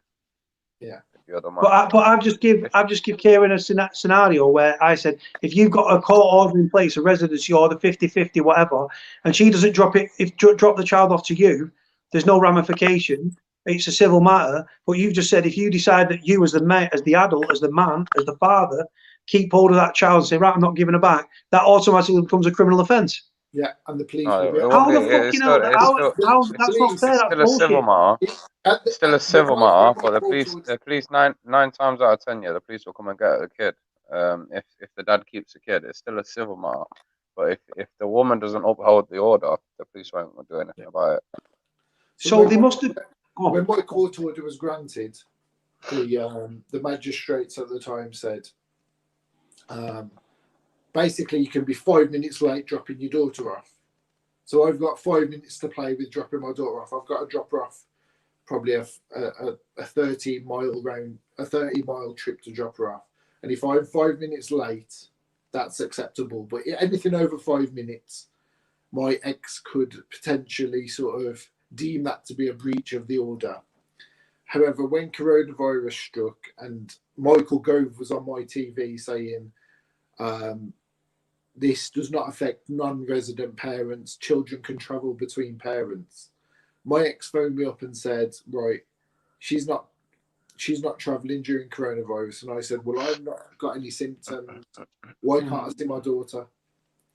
And I had absolutely no. If I went round hers, knocking her door, the police would have been there in 10 minutes, and I would have got a non-molestation order for harassment. Yeah, if I keep my daughter for more than 5 minutes past the court order, the police will be knocking my door because I will be kidnapping my daughter. It's absolutely stacked in women's favour. So Chris has asked here, it's a good question actually. How can a dad or mum kidnap their own child? ? These aren't matters for the police at all. Should be through social workers. The law as it stands, if I, like I just said, like the example I just gave, if I keep my daughter more than 5-10 minutes over when I'm meant to drop her off, I will be deemed to have kidnapped her, and my ex can phone the police and they will come and see me. If my ex keeps my daughter from me for more than 10 minutes, it will be deemed as a civil matter and I will have to go through the court. So there again, I've seen videos. I've seen videos where kids are getting dragged away from the dad. I watched one recently, and the kids are getting dragged screaming away from their dad, saying, "I don't want to go." And the son was saying, "Dad, help me," and he's there like, "I can't do nothing." And the police turned up saying, "We're here to enforce a court order." But if a woman was to deny you access based on a court order, police won't do anything about it. So two mirrored situations, but two different outcomes. Yeah. Hypocrisy at its best. It's absolute bollocks. And you know what? You guys have enlightened me. And like I said, I don't know the right questions to ask, but I'm sort of trying to dial in. And all the time, you've got a child where they're away from their parent, whether it be the mother, whether it be the father, that the parents becoming a stranger. The child, the adult, the father, the mother is becoming a stranger to the very child that carries their DNA. And the problem is, this is no isolated incident. I'm not one on my own telling you this story, and Andy's not one on his own. If you go on any of the Fathers' Rights group, this is thousands of men. When like I said, I can only. The stories are identical. I can only consider myself fortunate that I've got a court order, and up until COVID, it's never been breached. But when COVID happened and my ex said, "You're not seeing your daughter," I put a post on one of the the Fathers' Rights group on Facebook and said, is anyone else facing this situation? And within about 10 minutes, there was about 50 cases identical to my own. Okay, I've got a court order, but my ex is saying because of COVID, they're not going to let me see my daughter or my son. And it's up and down the country. It's nationwide. It's systemic. The problem is systemic. I don't blame women. I don't blame. I blame the system and I blame the government, because this is a national problem, and it doesn't get anywhere near as enough press coverage as it should. And that's what me and Andy have sort of discussed, and we're fighting for that sort of coverage, because this is it's an absolute travesty. It's an absolute travesty. And like I said, 15 to 20 men on average are committing suicide per week. 15 to 20 per week. 125 per week in normal circumstances and whatever.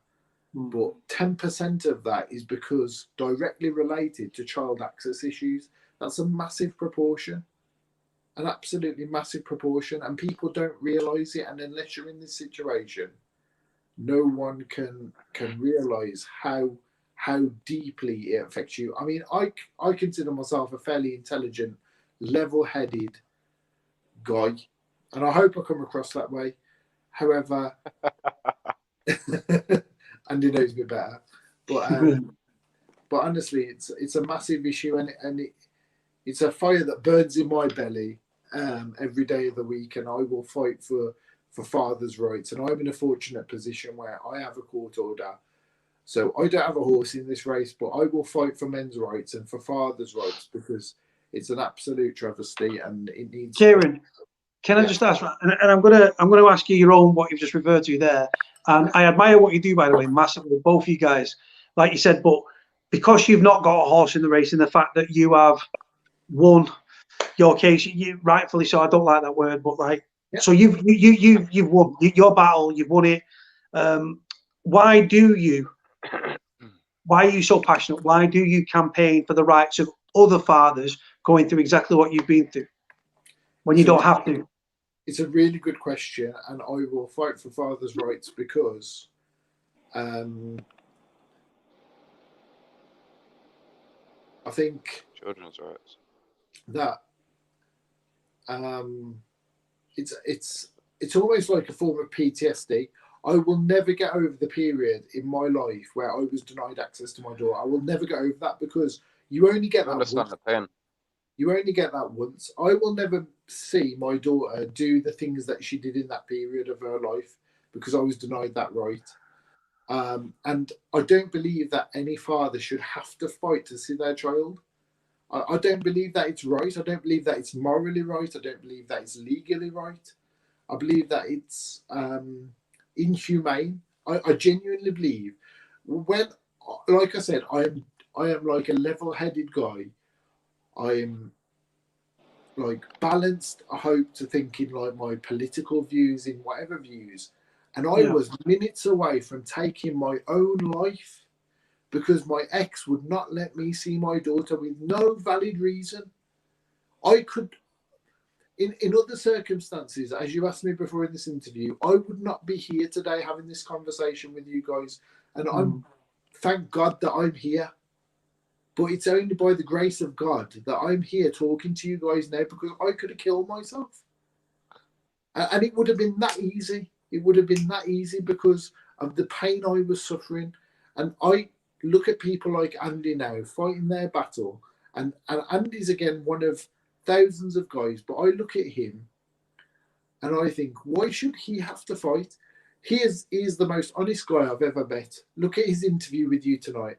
We're 4 hours, 37 minutes into our interview with Andy, and he's not going to bullshit you.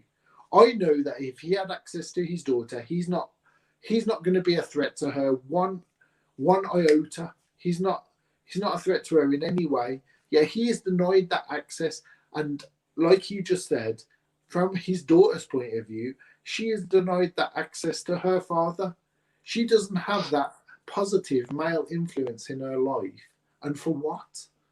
For absolutely nothing other than a mother's anger being vindictive, and that's the only reason. And children should not be denied that right. Fathers should not be denied that right. It is a passion that burns in my belly personally.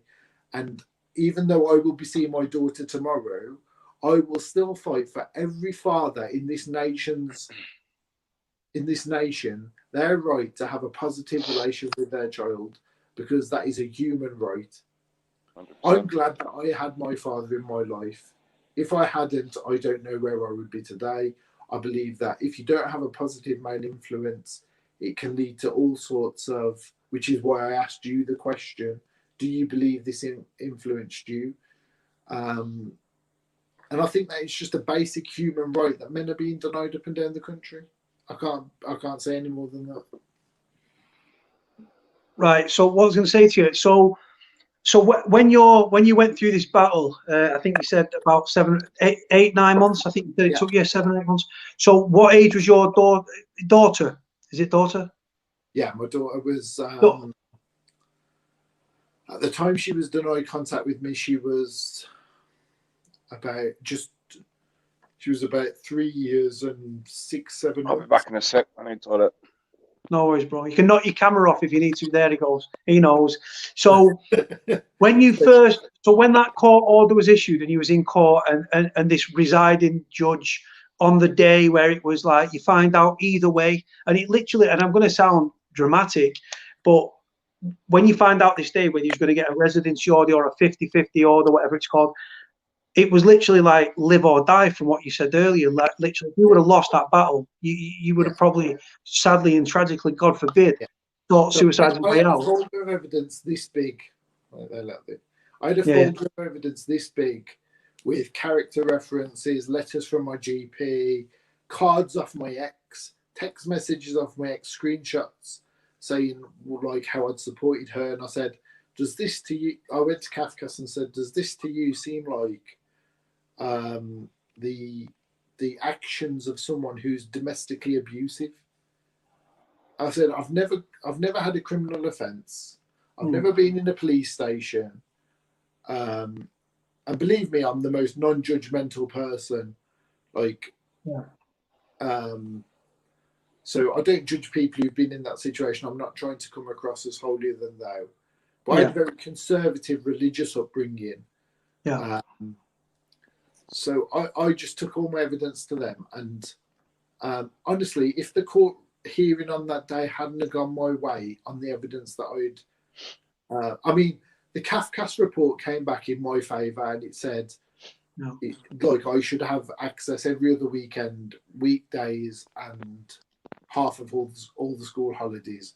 My ex even tried to minimise the Kafkas recommendations. She started wanting to negotiate a few days before the court hearing. And if that court hearing hadn't gone in my favour, again, I would have given up hope in the system. When you was in court and that order was made before you was obviously going to be there in court, can you give us that moment where the judge, whether they smash down the gavel like they do in a criminal court, and they make their what they're going to say is like it's there, it's in black and white. Can you give us that moment or that lead up, that minute or two leading up to it? It wasn't that climatic, if I'm honest with you. So what happened with me was Kafka sent their recommendations. They'd met with me, they'd met with my ex, and they'd met with my daughter. And my daughter had said, so I'd had sight of their report beforehand. Yeah. And so basically on the day of the court hearing, we got in there. My ex had said that she wanted a family member with her, which I objected to because based on the court hearing, but that's another story. And then, so the court, the three magistrates that I was in front of, they said, you're not a million miles away in where you want to be. So I want you as a father and a mother to go out of the court and see where you can make compromise in order to get a final order, because we want to get a final order today. So we went out, and because I had a solicitor, she was litigant in person, so she was representing herself. So my solicitor was coming into me and saying, this is what she wants. And I was saying, well, this is what I want. I want. And we've sort of met in the middle, more or less. Again, more in her favour. And then a lot of the things were like sort of stuff that my ex was saying, unless he agrees to this. So again, this proves that women are in control. So my solicitor would come into me when we were meeting, and she'd say, your ex has said, who's representing herself, unless you agree to this condition of the court order, she won't sign anything today. And unless you sign something today, you will have no access to your daughter. Basically, it will all be on your ex's terms and conditions. So again, my hands are tied to say, okay, I agree to this. So I agreed to all of her terms because I didn't want to go any longer without not seeing my daughter. And then we went into the court and sort of presented what we'd both proposed as a reasonable solution to the issue, I guess, and a reasonable arrangement. And then based on that, we just got the court order was granted, and then my solicitor wrote it up and sent it to me and sent it to my ex, and we signed it both, and then it's legally binding supposedly, yet not legally binding. So it wasn't that climatic, I suppose, because it was sort of a negotiation. It was like, you want to, and it was pathetic in all honesty. It was like a half hour here and a half hour there. So in the CAFCAS recommendations, they'd recommended that I drop my daughter off at 6:30 p.m. on a Sunday, and my ex was saying, well, I want that to be 5 p.m. on a Sunday. And then but again, it seems to be, again, the power struggle in the mediation that you took outside the court. Again, it's like, why would you deprive you an hour and a half with your daughter? Well, you would have is to. Is it that fucking nitpicking, that fucking exactly. Minor, just to say it's all about control, mate. It's all control. And so it was an hour and a half here and an hour and a half there, and so my solicitor said, unless you sign today to agree to this proposal, she'll still have full control, and you'll have to wait for another hearing, which could be another 7 months down the line. So I said, well, I'm not willing to take that risk, so I will agree to this, and I will sacrifice an hour and a half here. And then the court order was drawn up. So it wasn't like a climatic sort of, wow, I've won or I've lost this situation. Yeah. It was like, I'm willing to accept this because I want to see my daughter.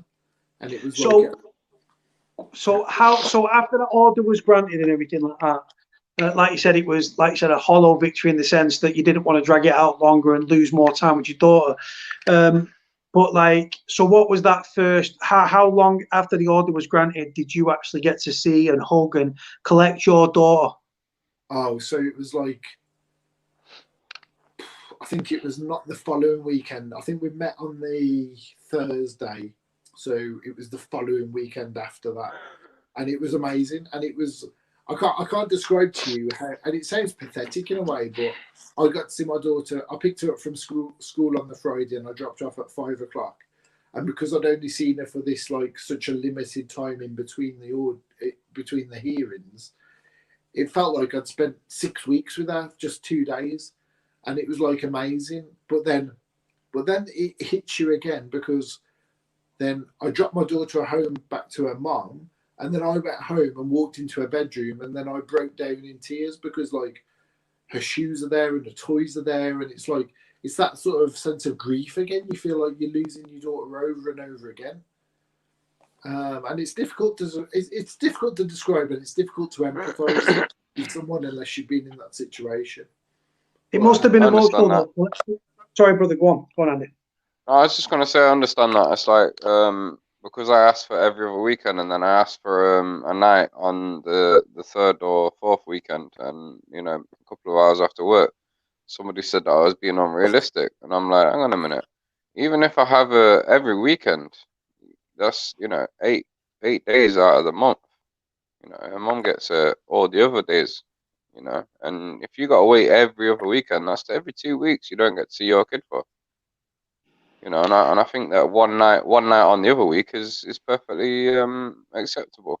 The one thing that rings true from this whole discussion is in the tug of war, like I said, if the father gets the residency order and then it's the mother, the father wants 100% or whatever. But the one thing that's ringing true is you guys are not fighting for 100%. Again, I'll bring it back. You just want equal 50-50. You're not saying but the vindictiveness of the other party seems to be like, no, she's mine, and use the kid as a weapon, and it's vindictive, and it's only going to harm the child in the long run. And the child, very plausible that the child's going to grow up, and when they find out how much they love their other parent, whether it be male to female or father or mother, they could hold a massive grievance. Because, like I said, I used to speak to my mate that I was in prison with, who his missus was stopping him see the kids. And I told him, I said, set up a bank account, buy him presents every year, put them away, put money in a private account. And if you have to watch him from afar, fight to get him. But if you can't do that or whatever, not knowing the system, then put money to one side, buy presents every year, write them letters, write them poems, keep everything in like a memory box or a memory room or a wardrobe. And then when that time comes, say, I never forgot about you. Your mum wouldn't let me near you. The non-molestation order handcuffed me, because if I broke that, I could end up in prison. That's what I do. I write letters to her. I've wrote poems. I did that painting on my wall. I buy her birthday presents and her Christmas presents. It's all waiting for her, man. And this is the thing. And Andy, sorry, not with Andy, Kieron, because Andy has been down the, like I said, the care system, and the more and more thingy, the criminal justice system, is he already, well, he's a disadvantage because he's a male, let's be honest. But then because he'd been in the care system, because he'd probably admitted to this girl that he used to take illegal drugs back when he was that person, the fact he's been to prison. Do it with me. Oh, there you go. She used to do drugs with me. But now she's using drugs against me. So I just say, like, I mean, we used to do drugs together, and now she's requesting that I do a drug test. And I'm like, well, does she have to do one as well? And I said, no. And I was like, well, why not? This is because you're applying for access. And I'm like, but she lives with her.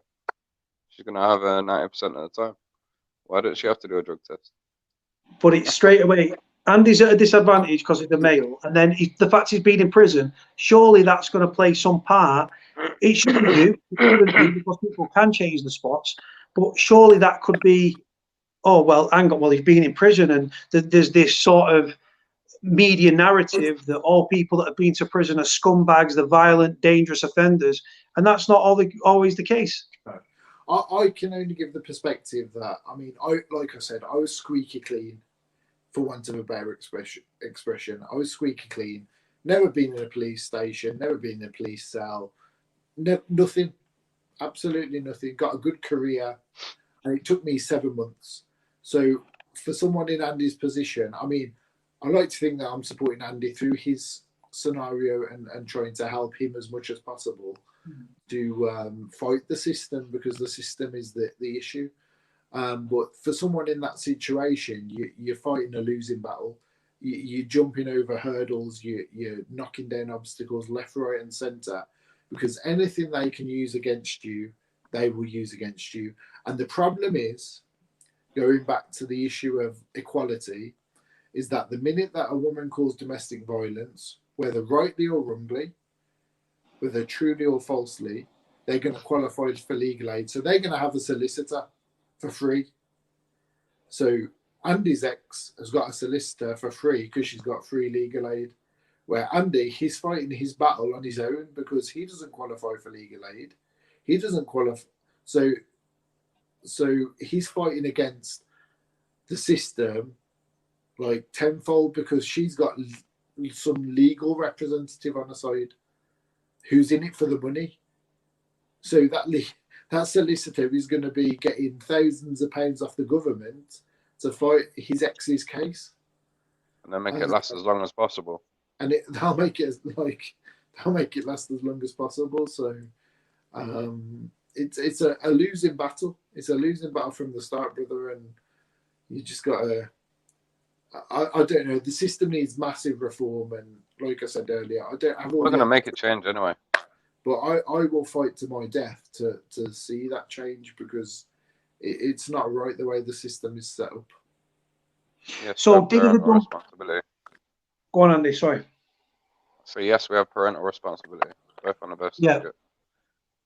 Kieran's got a court order. I don't, but I'm on a birth certificate. She's got my last name. Doesn't make a difference. But the thing is, so a big thing is made like about the name on the birth certificate. Andy's name is, but yeah, he's still not nearer to seeing his daughter. So the difference between having your name on the birth certificate and not having it on is basic parental responsibility. So Andy will automatically qualify to having parental responsibility in the eyes of the law once the order is granted. So, and if his name wasn't on the birth certificate, then he would have a battle to prove parental responsibility, which would come down to DNA tests and whatever to prove that the biological aspect of being the father. But because he's on the birth certificate, it would mean that once court order is granted, he would basically have equal legal rights to stuff like knowing about like a child's education and having a say into what school a child went to, medical information, that sort of stuff. So that's the only difference that a parental responsibility on a birth certificate would really grant. But now we're going through the stage where a lot of mothers are denying parental, like not putting a father on the birth certificate. So you have to go through another process to get that done. So it's another obstacle, another hurdle to jump over. I'm going to ask a really silly question now, and this is more aimed at Kieran, just because he's been through the order and everything, and the order's been granted. How does it work with like parents' evening, for example? I don't know if that's a silly question or not. What? Sorry, parents' evening. Parents' evening, like, so obviously you're not going to be sat there with the ex or whatever, because I can imagine you could cut the tension with a knife. But how would it work? So it might seem like a simple question, but so basically, on my daughter's like school where she goes to, there's like an online system for booking parents' evening appointments. So on the very first evening that we'd like booked an appointment, I got there first. So I booked an appointment, but then they will only grab one per child. So then I turned up on the right time, but then the teacher wouldn't see me till the end of the parents' evening. So I literally sat there for about 3 hours waiting for a 10-minute appointment because my ex took precedence over me because for whatever reason, I don't know what it was. So basically now all I do is I just manually book an appointment with the school and I just say, can I come at a specific day and a specific time to sort of talk through her progress. But I have that right because I've got parental responsibility and on the birth certificate. And the same with medical appointments. But it's just, again, I suppose you're running through sort of sand, or it's just a difficult, like you're always like battling the system. You're always battling the system and it always seems to be against you. So even still, I know Kieran's got a court order, but I should have a right. Like I know my daughter's started nursery and things like that. I should have a right as a dad to know where my daughter's going to nursery. I should be able to have some involvement in that. I should be able to speak to her teachers. I should be able to know that sort of thing about her upbringing and what's going on with her. Even without access to my daughter, I should still have that right to know that. I couldn't even get a photograph of my daughter. I mean, my daughter's going into year 6. She's just gone into year 6 at primary school. So she's going to be going into sort of senior school and going to a new school. So technically, with parental responsibility, you should have rights to sort of some input into that. However, again, like, sort of how do you enforce that right? So if my ex-wife says she's going to this school, what right do I have to contest that? So it's like I just have to basically go along with whatever decisions that she says. But in a lot of ways, it's keep the peace with stuff like that. And it does annoy you, but you just got to keep the peace and just because for the good of your child again, really. This is the thing. Even though the order's been issued, you're still second best. You're still second. Yeah. But the thing is, you're that desperate to be involved in your daughter's life. that you grab that and accept. It's not what you want, but it's better than zero contact. Yeah, I consider myself massively fortunate. I speak to Andy all the time, and I say, like, I mean, I went to the protest at Downing Street because, like, what was this protest about? So it was supposedly about sort of like 50-50 shared parenting, but it sort of got hijacked into different agendas. But I suppose it was good. The last one I went to was good. Yeah. But I mean, the problem is, again, that in the big scheme of things, and I suppose you've got to look at it from a national political point of view. In the big scheme of things, with stuff like COVID and the NHS and whatever, fathers' rights is low down on the agenda. Fathers' rights is way down here in the big scheme of things. And unless it affects you, you're not going to be particularly bothered by the issues. But if it affects you, it just has a massive impact on you, and that's all I can really stress. And the one thing as well, which rings true, that there'll be people watching this, young lads, young females, that might view this, that then might go on to mother or father a child themselves, and you might just think, well, that'll never happen to me. And I think that there's a lot of people that are only bothered about justice, or should I say injustice, when it happens to them. Yeah. None of us thought that it would happen to us. I just commented on a post, I think it was yesterday, saying that how many dads knew that this was going to happen? 1%, 2%, and I think that was generous.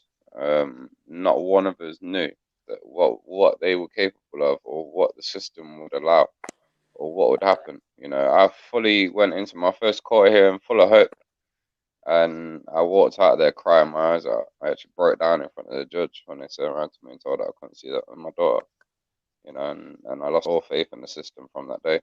And ever since then, I've just been screwed over left, right, and centre.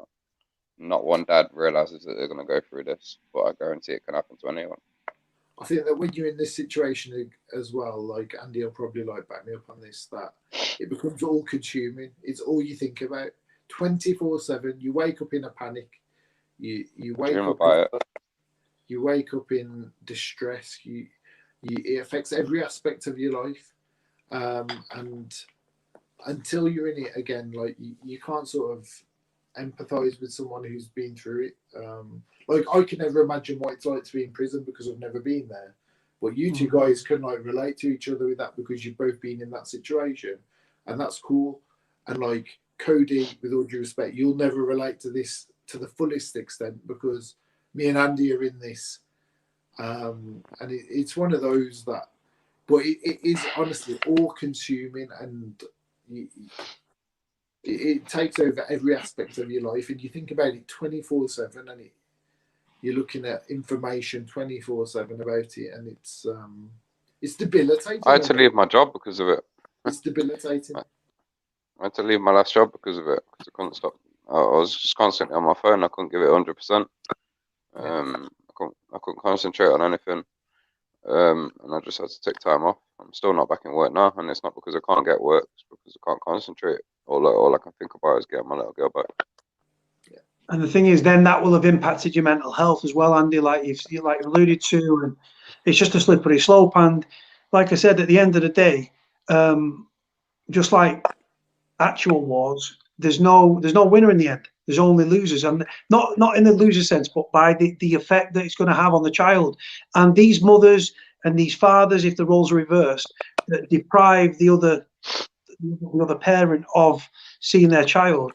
It's the impact. If they could see into the future, I think the whole course would change. But unfortunately, people are very petty, very vindictive, and like I said, it's a sad state of affairs. And like you said, the reason that I support you guys and isn't because I'm like a sexist or anything like that. It's strictly to do with these people that are trying to deprive 100% of the child. And all you're asking for, you don't want 100% of the child. You're only asking for equal 50% rights. And that's all you're asking for. Exactly. So when it comes to contact centres, what are your thoughts and opinions on contact centres? It's better than nothing, or again, is it biased? I've asked for it. I've asked for contact centre. I got refused it. I asked, can I see my daughter in a contact center? It's a supervised access center. There's going to be 3 people sat there watching me. And I got told no. Yeah. That's after having her every weekend on my own. I'm like, I'll quite happily do the contact center for as long as it takes to prove myself, which won't be that long. As soon as they see me with my daughter, they're going to realize that I'm a good dad. And the thing is as well that if Andy sees his daughter in a contact center, he's got to pay to see her. Well, you got to pay. Yeah, hold on, you got to pay to go to contact center. Yeah. Oh yeah. You're talking 70, 80 quid, 90 quid for the hour. Yeah. So if on what grounds? You got to pay to see. No, you got to pay to use the contact center. Yeah. You got to pay to see your kid, mate. Before you get to the family court system, before you get to court, you've got to go through mediation. So you've got to pay for that as well. £100 at least an hour for mediation, and then if your ex doesn't turn up for mediation or refuses to go for whatever reason, then you'll pay the £100, and then they'll say I'm not going. So you're £100 down for you've spent, like I spent £100 on absolutely nothing. But if Andy and then you pay to get your certificate signed to go to court. If Andy wants to see his daughter in a contact centre, he's paying £90 an hour to see his daughter. Yeah, you'll pay for mediation, and then you'll pay for your certificate to get signed, which is another 90 odd quid, and then you'll pay £215 for the court hearing, and then you pay for the contact centre, and then if you get a solicitor, then you're paying 150 quid an hour. I wish I didn't go down the criminal route. I wish I would just become involved with the family court system. What's that? I wish I didn't go down the criminal route. Fucking hell, just think about, I should have gone down the family court route and got involved with that, because I tell you what, I wish I'd have been a family court solicitor. I'd be rich. But getting fat and rich are people suffering, child suffering. I couldn't do it, mate. I couldn't do it. I've actually sent my ex solicitor an email, trying to call out to his humanity, saying like, how can you do this? You know for a fact that she's a liar. You're keeping a little girl from her dad. And the solicitor just don't give a shit. It just puts more hurdles in front of me. And I'm like, how can you do that, man? How can you sleep at night? And going back to the mental health aspect, if it affects your mental health in any way whatsoever, that'll be the reason you'll go into a mental health crisis is because they're stopping you seeing your child. But then the minute you go into a mental health crisis, they'll use that against you to say, well, he's not mentally stable to see his child. So you get depressed because you see your child. And then once you're depressed, they'll use that against you and say, well, he's disclosed he's depressed, so now he can't see his child because he's a risk to him, despite the Disability Discrimination Act and whatever. So literally whatever... For me, when I've been through this, and like I said, I consider myself fortunate. Whatever angle I went down, I was always fighting the system. Every single time, without doubt. It's like them races you see with them hurdles, mate. That's exactly what it's like. And they use my mental health against me because of my depression, which they pretty much caused. They made my depression 10 times worse, and then they used it against me, telling me I've got to get doctor's reports, I've got to get this and that. So when I finally got my doctor's letter, which actually Kieran gave me the money for, I went and got it. I put it to the courts, and they just changed the goalposts and concentrated on something else. So that wasn't even considered anymore, my mental health. Do you know what? I feel like with Andy, like he was in the system, he was IPP'd off by his own admission, rightfully so. But he's always, this is a man that's faced hurdle after hurdle in his life, and he's jumping over one, but there's no end in sight for him. Like I said, from the care system to the prison system, to release after prison, to sleeping in his car, to this fathering a beautiful little girl that is the apple of his eye and gives everything to live for, to then take it away, and then he's jumping through hoops and hoops and hoops. And it's such an expensive thing that it's almost as if you're either not going to be able to complete the race because the way that there's so many obstacles, or you can't fucking afford to get a solicitor, or you're a male, or you've got mental health issues. And like you said, it causes mental health issues, the struggle, but then they use the old mental health to fuck you up the arse. And I mean that in the nicest possible way. And then it's like, even if you did a fundraising thing, You're not going to be able to raise 50 grand, 100 grand per case, per man, per thingy. And as well, the system's biased against sort of people like, in say your situation, your two situations where you've got a criminal record. Yeah. They'll use that again. They'll use whatever again. I mean, I'm an occupational therapist. I've worked with sort of offenders in the past, and I strongly believe in rehabilitation. I strongly believe that the prison system needs reforming.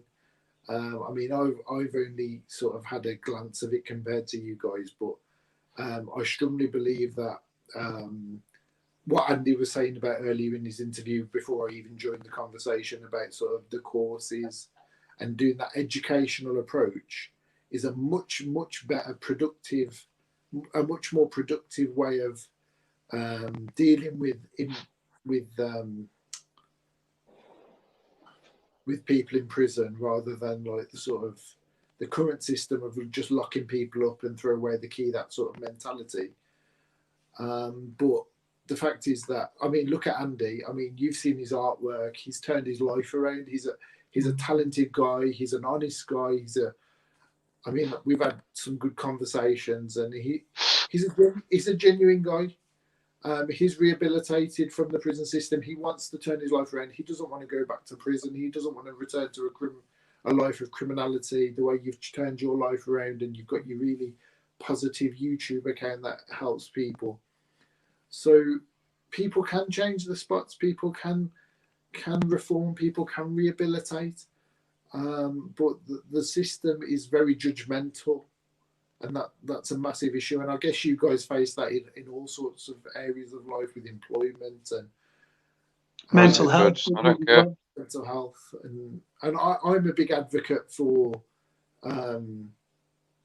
sort of people can rehabilitate. People can build skills that will help them to be a positive member of society. And I believe that you two guys are really good advocates for people that have been in prison and been in your shoes. And I've got all respect for both of you. And I think that we need to change the system and change people's view, because people are all too quick to make judgments about all sectors of society, like whether it be ex-convicts or whatever the politically correct term is. But we need to sort of give people a chance to be a positive member of society, contributing. I've seen people judge me in front of my eyes, and I've always been honest with people, and I've always been even with new people that I've met, I've never really held back, and I've always said, like, this is who I was, but this is where I've come from and what I've done, and this is who I am now. And I don't care if you want to judge me. As far as I'm concerned, I will tell you what I did in the past, because I learned from it. And if you want to judge me for what my past decisions, then that's on you. And I've seen the attitude in people change when they've actually judged me, and I don't have nothing to do with them sort of people. But people are quick to judge, man. Yeah, you definitely face like stigmas and mental health and labels and everything. And like I said, like you change your criminal. It'd be much easier for me. Let me tell you straight, and same for Andy as well. It'd be much easier to go back and live a life of fucking crime. Fewer police on the streets. I was good before. If I went back to criminality, I'd be in a lot better position than I am fucking now. But the fact is, I have changed, and I don't want to. Listen, I've been offered money to go back to crime, to revert to type, right? Thousands upon thousands of pounds to go back, and I've said no, and I'm on my ass, and I'm ashamed of that. But I'd much rather be a law-abiding citizen than go back to fucking jail. I've got nothing but love for kids in jail. The only people I don't like are nonces and rapists, right? I've got nothing against anyone else, and anyone can change the spots. But what's the point in changing your criminal behaviour if society and employers, more importantly, will not give you the chance to prove yourself as a rehabilitated, reformed individual? Yeah. And apparently they're not allowed to refuse you a job based on your criminal record, but they still do. That's bollocks, though. They can say that, oh, they're not supposed to discriminate, but if you've got 50 people go for a job and you've got a fucking criminal record as long as your arm, because the stigmas around prisoners, oh, they're untrustworthy, they're unreliable, they'll steal, and they take drugs, they're violent, all the misconceptions. So what I do with my channel is I try to take it brick by brick down and give people real stories. And the channel's changed up recently, and I'm very grateful to people like yourselves for coming on. It's a hard-hitting issue that needs to be discussed. And like I said, I might not have asked the right questions, but I'm trying to dial in and sort of trying to understand what the problem is without having experience of it. But it's like the criminal justice system are trying to be a deterrent. We're trying to give education.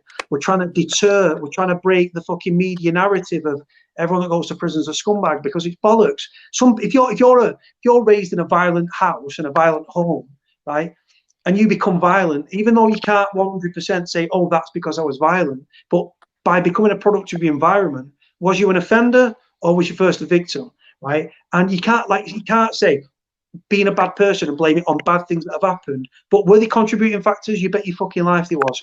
But the thing is, look at this, right? You've got 3 guys on a live, 2 of which have been in prison, 1 that's been through the care system. I was non-stop. I don't know Kieran's background, but from what he said, he's had a pretty good life, and he's very blessed to have done so. But then you guys are united through a struggle of a vindictive fucking female and the court system. Yeah, discrimination. Yeah, with the family courts, like, we know about bias, and we know the criminal justice system is racially biased and things like that. Is the family courts, apart from being sexist, is it also a racially biased thing as well, or do we not know that? I've not had any experience, or I've not heard any stories of people being discriminated based on color, but definitely based on being a dad. It's definitely sexist. 100% sexist. Yeah. And the minute you step in there as a male, as a father, you're deemed to be less than a female. And I mean, I'd be interested to know about your guys' thoughts about like how you've been discriminated against, looking at sort of employment options and looking forward, because I know Andy's gone down the route of like self-employment. Yeah, but I lie on job applications. I feel like I'm taking your place, Cody, so I'm asking all the no. questions. You know what? I love it. Roll with it. But I'd be interested about, like I said, I'm a massive advocate for rehabilitation, and I believe that despite people making mistakes in their past, they can learn from those mistakes and make massive contributions towards society. And I believe that you two guys are perfect examples of that. But I know Andy's gone down that route of sort of self-employment. But I would imagine that for you guys, it's very difficult to sort of get employment, because on sort of application forms, there's always criminal disclosures and that sort of stuff, which would automatically sort of put a black mark against your name. But I mean, I don't believe in that personally. I believe that that should be a case by case sort of review of what was the incidents, and you guys are like perfectly capable of doing a number of jobs and employment. But I would imagine that's definitely held against you. I would imagine that you're massively discriminated against because of your history. I got a job. Sorry, I was going to say, just going on what you said there, I got a job a little while back. Well, I said it was a couple of years ago. It was for a decorating company, and I actually told them the truth, and it was an employed job. And it was good money and that. And I told him, it said something about criminal record. I said, is that going to be a problem? And the guy nodded his head at me, basically. And he took me outside, and he's like, why? What's going on? And I said, look, I was in prison, and I told him why. And he says, oh, let me get back to you. And I sat there nervously waiting, thinking I was going to lose the job that I'd already got. And he came back and he said, no, it's cool. And within 2 weeks, they made me supervisor, and I was running like all the jobs in Mayfair, like doing all the contracts for like all the decorating works in Mayfair. So it doesn't always go against you. you can tell the truth sometimes, but most of the time I just lie on the application because you get judged. But it's a no-win. I agree with you, but it's a no-win situation because if you do admit your criminality and you've been to prison and all that stuff, right, you'll be discriminated against, but they can't tell you that. You just won't get the job or you won't get the interview. If you do lie and you're in your probationary period and it comes to light, or they say, oh, well, we saw you on a podcast talking about prison. Yeah, this is what I'm saying. You can lose your fucking job and that's it. You're fucked.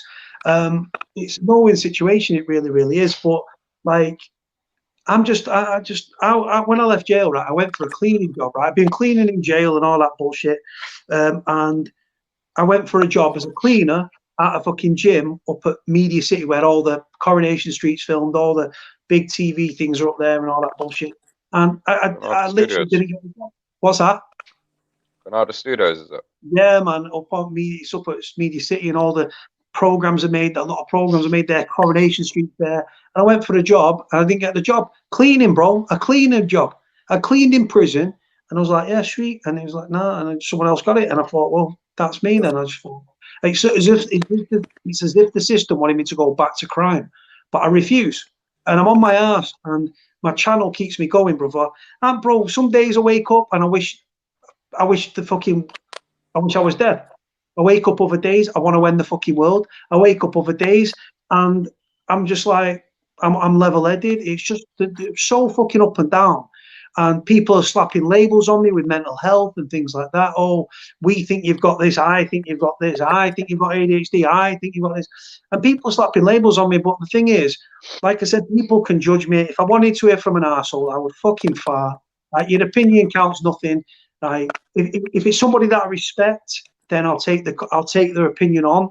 But like I said, for most people, if I wanted to hear from an arsehole, I would fart. And people can judge me. I've been a criminal. There's no shame in having been a criminal.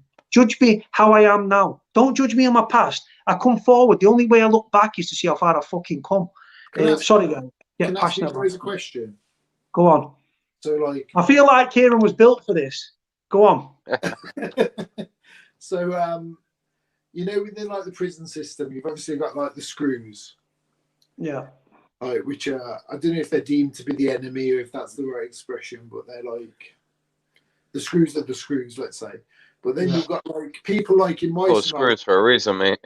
Right, mate. So they're called screws for a reason. But then you've got people like me that are like health professionals, say nurses, physiotherapists, occupational therapists, speech and whatever. So how like psychologists, for instance. So how do you guys like perceive those sort of roles within the prison system? Like, say if you come across, like, I don't know if you've ever come across an occupational therapist. That's my profession by background, so I suppose. But like those sort of professionals, how you view those, whether you view them like screws or part of the establishment, or whether you view them as part of the solution, I guess. They're like outside workers, man. Screws are like part of the screw. A screw is like a prison bed. In my opinion, like when I was in there, it was like the screw is part of the system. Like the people on the courses, the psychologists and the people that run the decorating course and things like that, they were all like civilians, so to speak. Yeah. Really hard to explain, but yeah, they were definitely viewed and treated a little bit differently. But that's because the screws, like they're more about authority than teaching. Do you know what I mean? They're more about like enforcing the rules. They're not about trying to benefit you. And do you believe in the current? I mean, I've never been in prison, so in the current the current criminal justice system as it is in prison, I've only worked in forensic hospitals. So do you believe that with the structure of sort of rehabilitation, whatever that may be, do you believe that people have got a chance to be rehabilitated in that, like with courses, like Andrew showed, like his certificates earlier and stuff like that? Like, Andy, you go first. Sorry, repeat the question properly. So do you believe that the way that the system's currently set up, in that, like with, say, for instance, training courses or training opportunities or educational opportunities, let's say, or vocational, do you believe that that system is set up to the advantage of prisoners, or do you believe it's a bit tokenistic, like this is an education course, you could take it or lose it? There's a lot of opportunities. There's a lot of opportunities in prison for people to change. I don't think it caters for individual needs, and that's where I think the difference needs to be. There needs to be more individual focus on how a prisoner can move forward and benefit them, like better themselves. Yeah. But you know, there's still a lot of opportunities, and there's no reason why people can't go in there and make the most of it, and change their life. You know, I think that it can be changed, but I think that there is the right opportunities for people. Yeah. Okay, cool. And with me, like I said, I agree with Andy. We were talking about this earlier, where when it comes to rehabilitation, for me, it is a politician's word. It is a fictitious word. You've got to be, number one, you've got to want to change, right? And you've got to, for a lot of people, they need to be shown that you can be successful down other avenues. But that's hard to say to a drug dealer with no education, that if on the out and he becomes a law-abiding citizen, chances are he's going to be working an unskilled, low-paid, minimum wage job, but he's been earning a couple of grand being a fucking drug dealer. But yeah. And Andy said it yesterday, you get out what you put in. If you want to engage, and if you don't, so many kids just fucking, mental health's a big thing within prisons. People go on self-destruct and their heads are fucked and they can't do it, but they're bouncing around the wing like everything's cool. But you've got to want to change. Like I said, we were talking earlier about rehabilitation courses. You can't do a one-size-fits-all approach. You've got to have tailored, structured coursing, and everything needs to be structured and tailor-fitted to that individual, because people have got different needs. People at different educational levels. Some people, the amount of people that are in prison that can't read and write, Andy will know, is astronomical. Really is. So going on from that, what you've just said, do you think that in prisons there's a massive niche, for want of a better expression, for these services to support prisoners to get the skills they need once they get released to be valued members of society? So, for instance, if a prisoner goes it, like as an example, if someone goes into prison struggling to read and write, if the structure was there within the prison system, so this group of the prisoners need this course to help them read and write. Mm.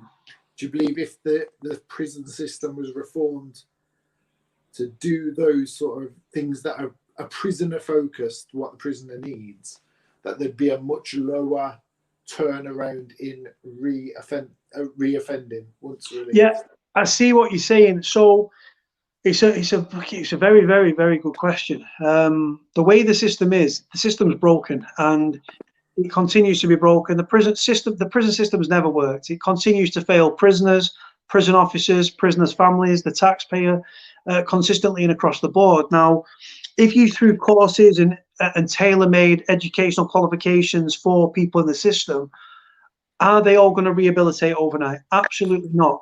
But it will give them a fighting chance. Now, I look at the Norwegian model with rehabilitation. It's actually focused on the sole purpose of prisons in Norway is rehabilitation. So if you look at Halden Prison is a maximum security facility in Norway, about 50 miles from the Swedish border.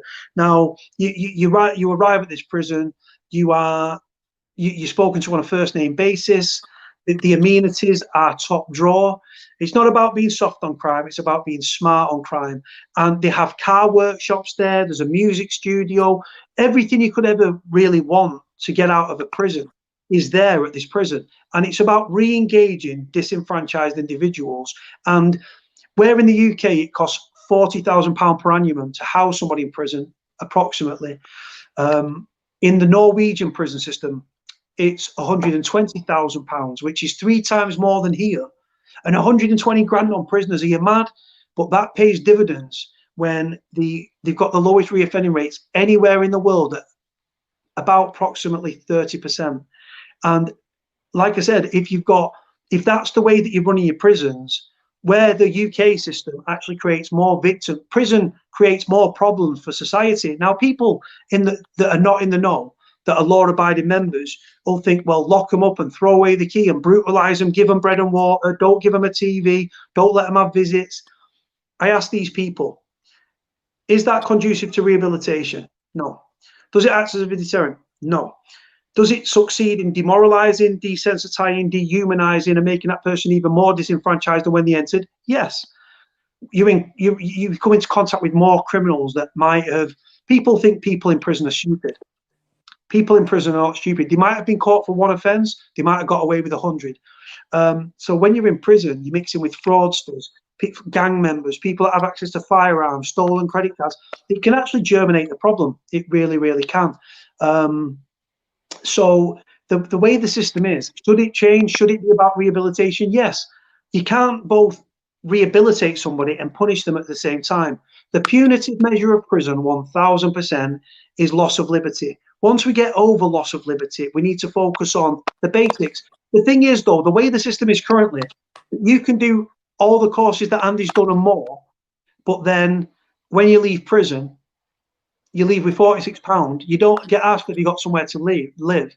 You leave prison, you might have lost your accommodation, you might have been living in a 1-bedroom flat, you've just done 12 months in prison, you walk out, not everyone's got a support network and a family network. So when you leave prison, you've got all these courses, but you've got nowhere to live. As soon as you slip through the cracks of society, you might have picked up a drug habit whilst in prison. You've got to steal to feed that drug habit. If you're an alcoholic, you've got to steal to get the drink. If you're not taking any sort of substance misuse, you've got to steal, shoplift to feed yourself. You're breaching your license conditions in doing so. If you're caught, you'll be returned to prison. So the system is set up to make you fail, isn't it? In my opinion, yes. But again, Andy's got a lot more level-headed thingy with it than me. But like I said, what's the point in throwing courses at people, right? And oh yes, and it looks good on paper. And Andy's courses will be able to help him. But again, if you're going to leave prison, and you walk, thousands of prisoners every year leave prison homeless, right? If you leave prison homeless, it's inevitable that you're going to commit crime. Like I said, if you picked up an habit, you'll have to steal to feed the habit. If you're an alcoholic, you'll have to steal to feed your alcoholism. If you're not on any of them substances, you need water and food to live. So you're going to have to shoplift. If you shoplift and you get caught, you're in breach of your license, bam, go back to prison. You've reoffended, bam. And then that's why people that go to prison on short sentences, it's counterproductive. You don't get a sentencing plan. A sentencing plan are courses, and it's a set thing for you, things to achieve. When you go on a short sentence, you're not given these courses. And in the short term, yes, lock them up and throw away the key. But what society needs to remember, while they want to brutalise prisoners, give them bread and water, fucking all this stuff, what you need to remember is that 99% of us, unless serving a whole life tariff, are going to be reintroduced into society at some point. It's how we treat prisoners that are in the system, how we treat them, which will ultimately dictate and determine how they act upon release. So brutalising them, let's not hope that these people that want to brutalise prisoners, let's hope that they're not one of the 13.5 to 15 billion pounds a year annually it costs in reoffending. Let's hope it's not their grandma or their mother that gets carjacked or their house broken into, right? This is the thing. People are short-sighted. They don't see the bigger picture. And if you look at the bigger picture, when I'm talking about prison and the cures, I'm not doing it to make it cushier for prisoners. I want it to be better, treat our prisoners better. That will then hopefully in some part reduce reoffending. And this is the thing. So the taxpayer, it costs less in reoffending rates, fewer victims of crime. That's what I want. I'm not looking to, well, make crime. And again, it's not about being soft on crime. It's simply about being smarter on the, look at the root causes of criminality. We live in the 5th richest democracy in the world. There are people homeless. There are soldiers that have served the country that are living homeless, right? You've got people addicted to substances in fucking shop doorways, right? In the winter months, for the elderly, it's a choice of heat as in warmth or eat as in a warm meal. They can't afford both, right? And we've got third world population with third world problems here in the UK. So when I'm watching these fucking children in need and fucking UNICEF things about Africa, and don't get me wrong, I've spoken to somebody on the channel that does brilliant work in Africa. But the fact is, charity should start at home. And we've got all these problems here in the UK. On the mainland, you've got children grown into abject poverty. Youth services have been cut. Aristotle, the Greek philosopher, all those centuries ago said, poverty is the parent of crime and revolution. And it's as true today as it was all them centuries ago. And like I said, I talk bollocks. I'm a thick, uneducated street kid. I've got no GCSEs, but life experience, I've got a wealth. It's as simple as that. Sorry, brother, I'm going like proper passionate, Kieran. No. And the lady on the screen, this is Muffin Mouse. So Muffin Mouse said, myself once tried to volunteer for the elderly and was denied for being once arrested when I was 19 for a non-violent offence. Now, Muffin Mouse came to me the other day. She's actually in Canada. Her mother is Scottish. Her father was in the British Navy, in the Royal Navy. She was born in Canada. She's lived a crazy life herself. She's got friends in Mexico. She's traveled the world. She actually studied in the UK, but she's Canadian. She lives in Edmonton, Ontario, Canada. Lovely lady. She's been through a hell of a lot, but it's not my place to discuss those things. But just international stuff, and I talk too much, man. I'll go and get some ibuprofen. I like to think of myself as like one of the least judgmental people that I know, and like I don't judge anyone based on their past, their present. I just take people as I find them, right? And I work as an occupational therapist, and I've worked in a low secure forensic unit for adults with learning disabilities who've committed offences. And there was one particular gentleman, he'd committed a really violent crime. He'd done a random stabbing. He'd stabbed someone several times. And part of my intervention with that gentleman was, and again, you've got to look at it from, the way I look at it is from a public perspective. And from a public perspective, people would probably judge him at that. He stabbed someone at random. He's a massive risk for society.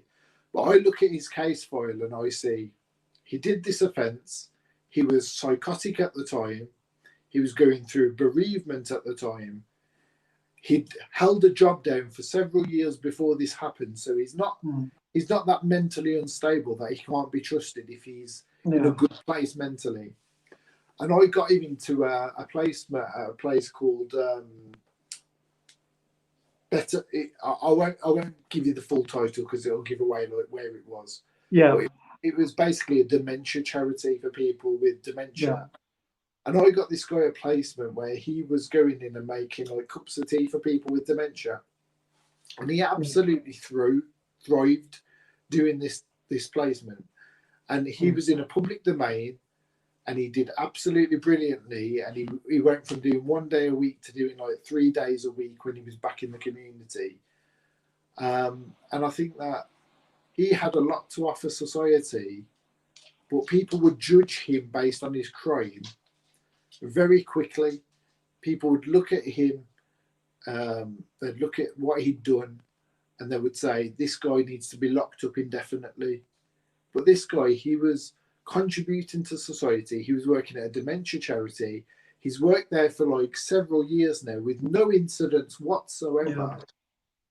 And I think that, I mean, for me, rehabilitation is the key. And I think that it has to be a case-by-case basis, because within occupational therapy, you're taught that whatever a person doing has to be of meaning to them. So for Andy, what has meaning for him is his painting, his artistic, his creative.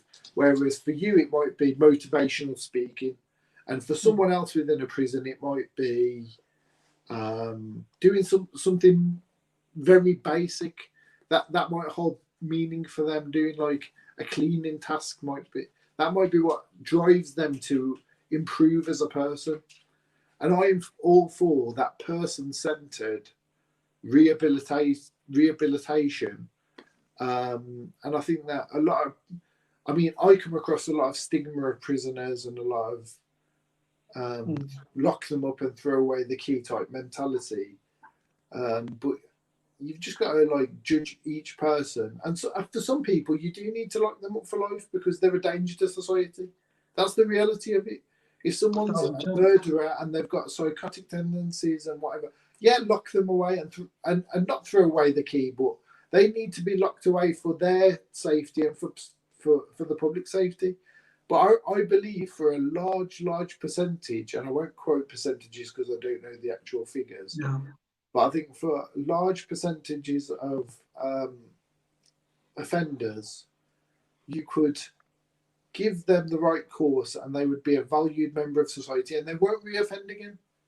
Yeah, I genuinely believe that, and I would love to go into some sort of I don't know, business, or not to make money even, just to, but I genuinely believe that people just need to be given the benefit of the doubt, and they have a massive massive contribution to society. I mean, look at someone like Shaun Atwood.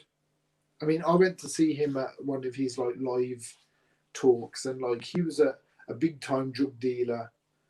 And I've been on Shaun's podcast. I've done it. I've been on there. Yeah, I've seen, bro. I've been following you for a long time. I've got, you know, when you say about writing to serial killers and all that, I've got this like internal interest in criminology, and that's what drives me. I watch criminal documentaries all day, every day. And I've been to Shaun Atwood live and stuff, and people would say to him, lock away the keys. People would say about you with gang violence, lock him up, throw away the key. But you know what? Everyone's got potential. Everyone has got potential to change, and that's my mentality. And I would love to use that. I'm not. The problem with me is I'm not very entrepreneurial.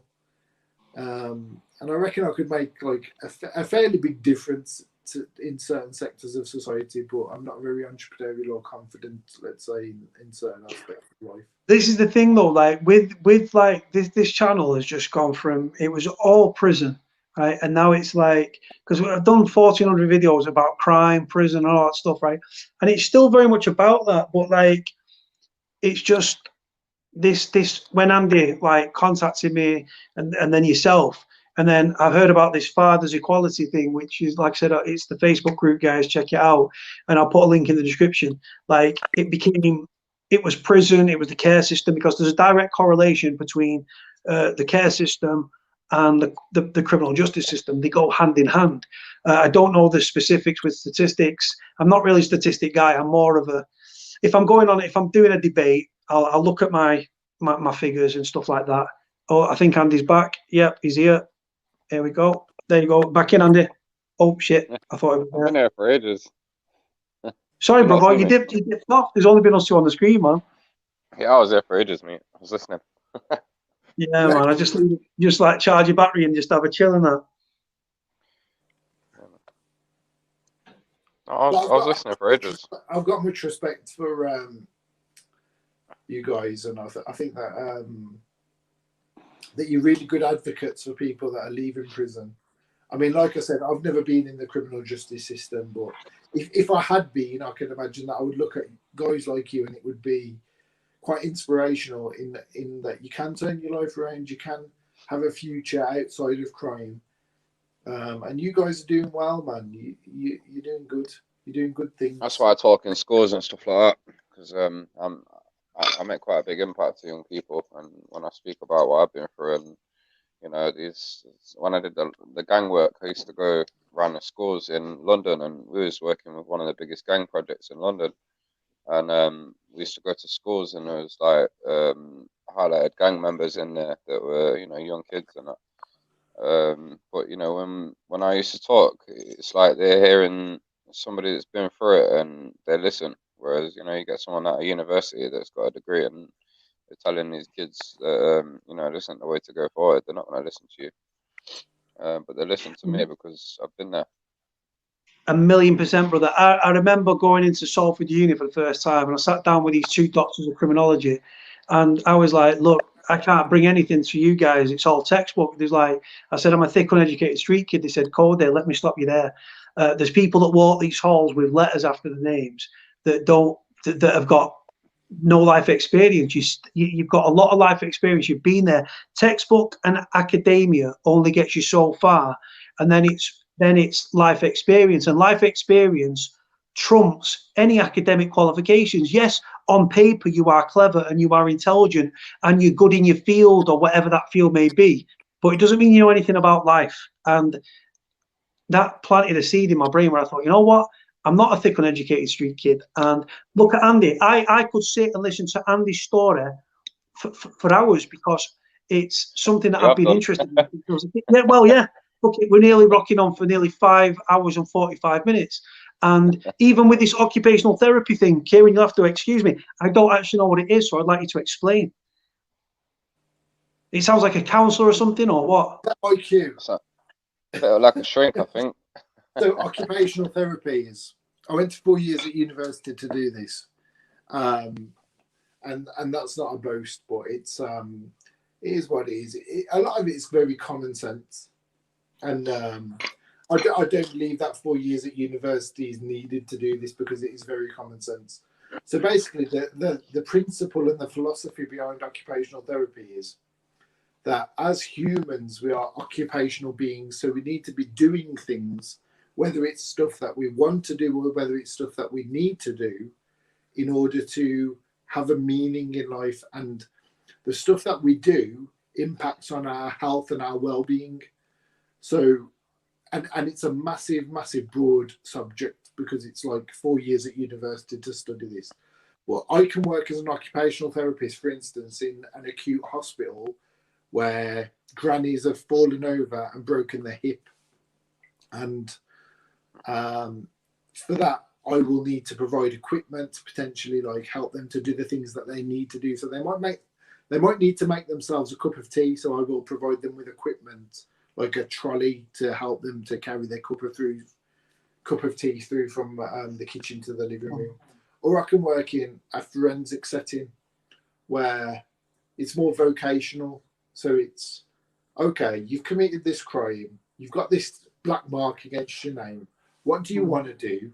How are we going to get you to that goal? So you committed, let's say, for instance, a burglary. So I could work with a young lad with a learning disability who's been influenced by a gang to commit a burglary. And so they've got a criminal conviction. But I could say, well, what do you want to do with your life? And they'll say, well, I want to be a chef, for instance. So I'll say, well, your conviction doesn't stop you being a chef. You've made this mistake. You've messed up. I can't deny that you've messed up. You did something stupid. However, we all do some. I've done stupid things in my life, but let's look at how we can get you to doing this thing that you really want to do. So it might be college courses or vocational courses, and it's different. So I work with people with learning disabilities at the moment in community. So it might be people with severe learning difficulties who need adaptations to their home. So I do also that sort of stuff at the moment. But it's really varied. But it's just looking at like it's a little bit like physiotherapy, but physiotherapists will look at how does your body function to do something, whereas occupational therapy will deal with these are certain tasks I need to do to survive. These are certain things I want to do to have a meaningful life. How do we overcome these issues to get to where you want to be, basically, in a nutshell? Interesting. And hopefully get very well paid for that 4 years of university. So masters, was it 5 years masters? 4 years at uni, because I was an OT assistant. So I worked in the field, but you can do it over 3 years full time. And how mad is this that like with you guys are united through this family court horrendous situation? And the one thing that's rang true as well from the family court discussion is, well, I was just about to say it doesn't discriminate, but I was going to say it doesn't discriminate. It actually does. That's one of the 1 points I was going to make at the very, very start of this. Yeah. That family court does not discriminate, because you can be someone who's squeaky clean. You can be someone who's got a good career, never had an index offence. But they are discriminatory.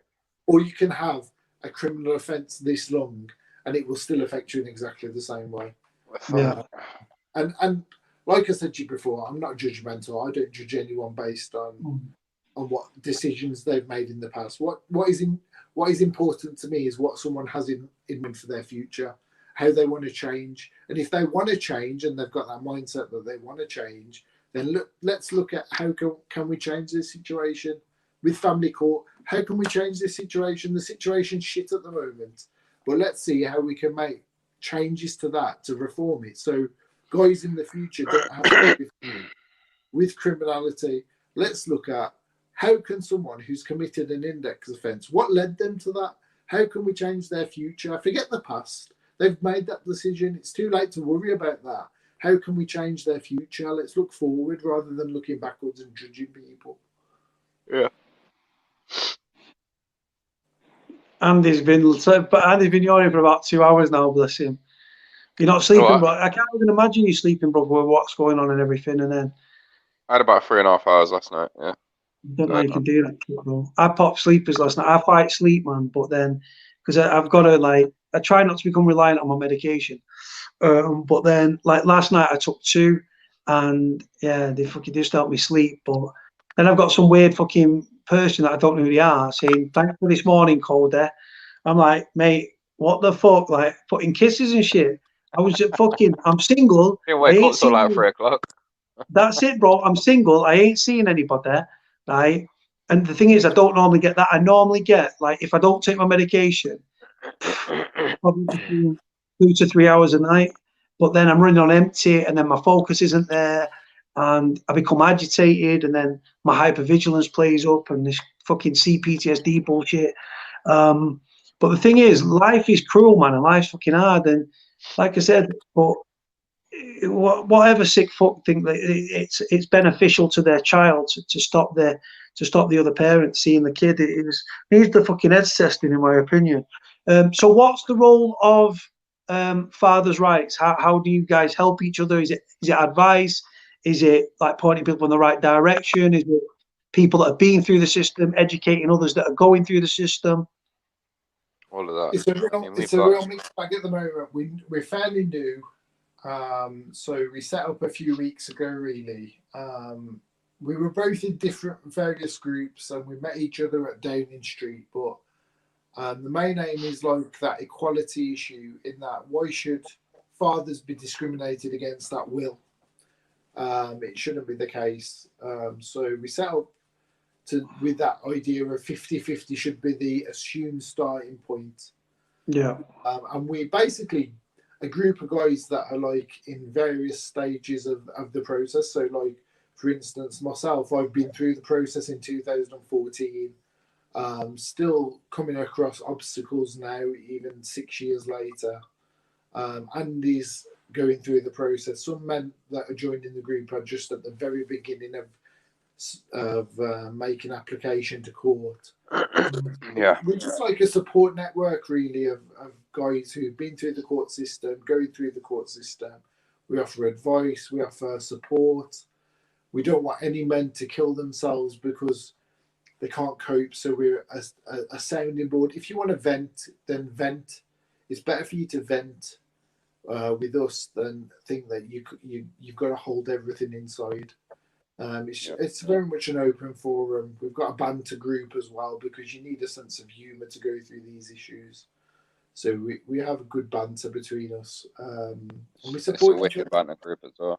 We offer each other professional advice, in that none of us take money for anything. But I've been through the system with a solicitor, and is self-representing, so he's not got a solicitor at present. So I've helped him with stuff like position statements, and because I know what to expect, and that doesn't make me better than anyone else, but I'll sort of just say, word it this way, say it this way, say, I want to do this for this reason. If I want anything proofreading, I'll send it to Kieron. I mean, I'm pretty good with the advice. I've got a lot of experience with most aspects of the family court system. Brother, sound. It's just really it's just really a support network for guys going through similar situations, and women as well. We've got women in the group who are non-resident parents. We don't discriminate against anyone. If you need some support, we'll be there. We'll offer some help. And we're just a friendly bunch of guys who've been through it, and we'll support where necessary. Yeah. So I'm going to put a link in the description for Fathers for Equality. So what sort of, is there any, like, you get sometimes you get these like factions like yourselves, like more or less a brotherhood, and like you get like a solicitor that's retired that comes back and advises or even represents in some cases. Have you guys got anyone on side like that works as a lawyer in family law, family courts? So No, but if people come from all walks of life. Go on, Andy. I was just going to say, no, we haven't particularly got a solicitor there or ex-barristers or whatever, but people come from all walks of life, and some people have got a massive amount of experience in the system. Some people are really clever. A lot of people, I mean, we're literally starting a process where we're trying to fight the system, and we're working on various things. We're collecting data. We're going to be working on a protest of things like that, and everybody has something to bring to the table, and everyone's got an idea. There's somebody that came up with an idea the other day. It started, it's planted a seed. It started something else off, and everyone seems to bring something to the table for the fight, and that's the thing with our group is, I mean, we're small at the moment, but everybody is very, very motivated to fight the system, and that's the difference between ours and the groups that have been established for ages that have got 20 different agendas being pushed. We're solely focused on fighting the system and getting a change. And there's no joining fee, there's no like yearly, annually fee or anything like that. It's completely free. Yeah, I would never charge for anything. At the moment, we've got a Facebook group, Fathers for Equality. We've got a WhatsApp group that if anyone wants to be to join, they can join the Facebook group and send us their DM, their sort of personal details, their phone number, and we can add them to the WhatsApp group.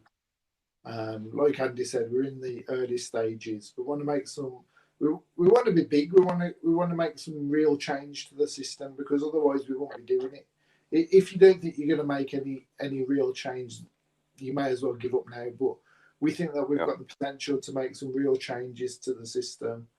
We've got ideas where we can proactively, sort of, even stuff like writing letters to MPs, protests, petitions, just to get our voice heard and just to get some recognition and to try and influence some change. So we're in the early stages. We want to keep progressing forward. The more the merrier.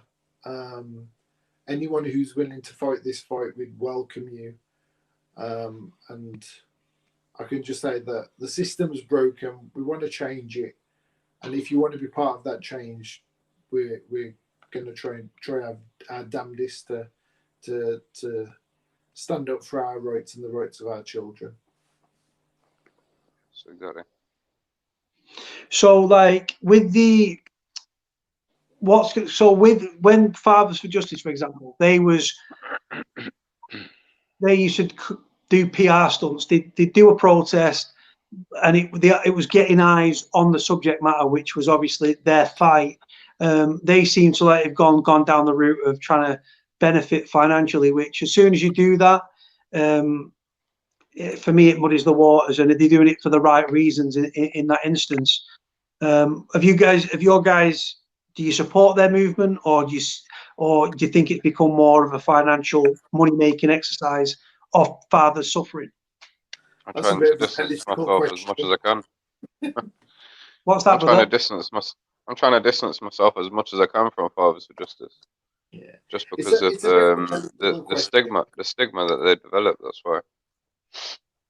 It's a bit of a political question in that Fathers for Justice started out, I'm sure, with noble cause, but they've gone down the route of charging like an annual fee to be a member and stuff like this, and it's all the financial impact on fathers. So we don't want to really go down that route. We just want to be there, and if you need support, we'll support you for free, because we've all been there and we're all in that situation either in the past or currently, and we don't want to make financial gain off anyone. We don't want to profit off anyone's suffering. All we want is for there to be an equal playing field for dads and for mums, and we will support you. We'll help you through the process if we can. We're not legal experts, but we've been or are going through that process, and we will just support you really with advice if we can. And I want to get to the point where our group gets shut down because it's no longer needed. Yeah. Wow, that's powerful, that.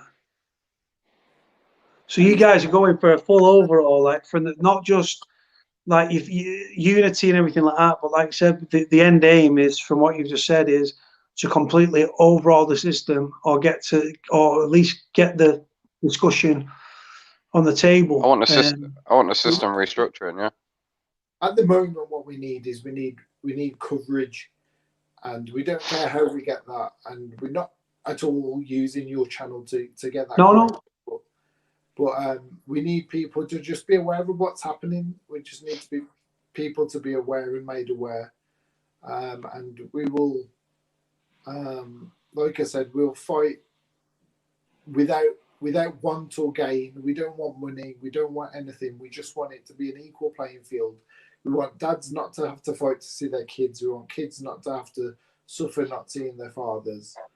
And that's our aim. And we'll do whatever it takes. We'll stop at nothing. Have you ever thought about reaching out to Shaun to get you on this podcast and actually discuss this? Because it's moving away from the criminal side of things, but it's something a lot of people can relate to. It will do so much more views than my channel. We're literally about 3 weeks in. I mean, I met Andy about 5 or 6 weeks ago, and we've set up this group. We've set up a Facebook group. We've set up a WhatsApp group.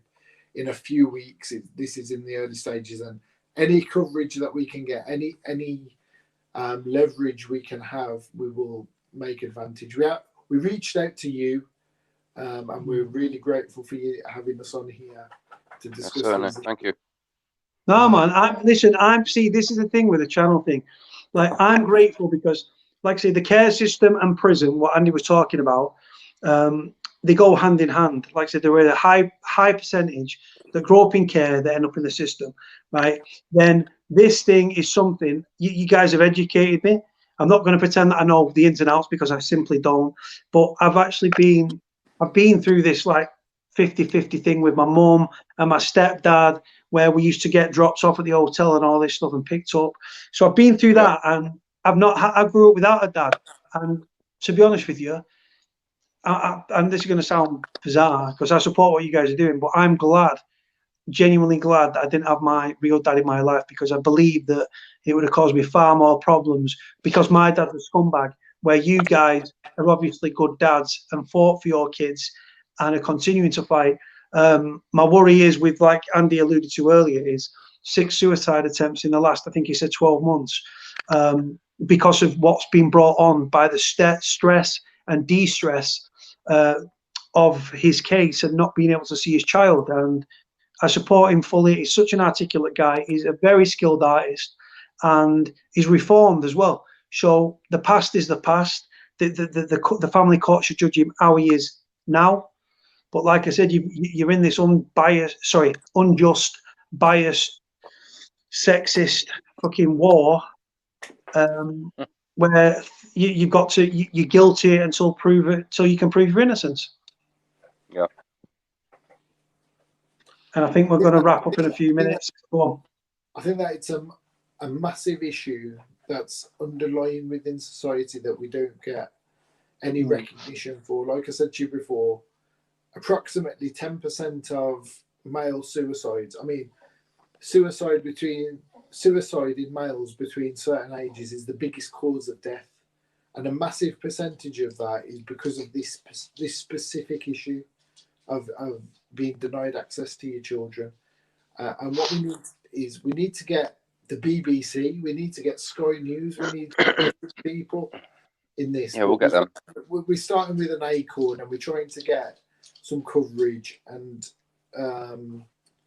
this is a brilliant start. I mean, if I'd have without wanting to kiss ass, if you'd have told me a few weeks ago I'd have been on your channel, Cody, I'd have been ecstatic, and I am ecstatic now. But it's a brilliant sign, and we really appreciate you giving us this time and this forum to talk about the issue, and hopefully it will move forward in a positive way. Well, the next time you guys have got a protest, I'd like to attend if possible, because like I said, even though I'm not a father myself, I fully support the fight. And I know there's people in the comment section and stuff, when you guys look back and you'll see the amount of people that are going through this, that have been through this, the support from females and people that have been through it. I'm just grateful for you guys. Like I said, Andy's real. When you've got someone on your channel that speaks so openly as you guys have, especially Andy, with obviously the care system, the prison system, his faults, his mistakes, the drug taking, coming out of prison, reforming himself, his talented artist, to this battle that you guys have both been through. And you united two guys from different worlds that are brought together. Yep. And like I said, fighting for the greater good. And I respect you guys, and I'm very grateful to have you guys on. But like I said, anyone that wants to join, or next time you do a demonstration, I would love to jump on it with you guys 1000% and march with you guys. Definitely. Nice one. But right, listen guys, should we wrap it up? We've done 6 hours and nearly 3.5 minutes. If there's anything, I'll leave the last word to you guys. No, I just want to thank you for bringing us on the show, and it's been nice to have a chat and get the word out there, and it's been quite a relief for me as well, letting some stuff out that, I mean, I've been more raw talking to you than I have speaking to most people in my life. I don't really talk about some of that deep stuff. There's only like my best friend really that I spoke about this sort of stuff to, a couple of them. But yeah, it's been nice to actually talk about stuff, and it's like counselling, really, isn't it? Do you know what, brother? I see it as therapy as well. Like I said, struggle with my mental health, but it's not about me. But by speaking to other people and getting their story, it also makes relatable to other people in the comment section. And then I can relate to a lot of the things as well. And then it's like therapy all round.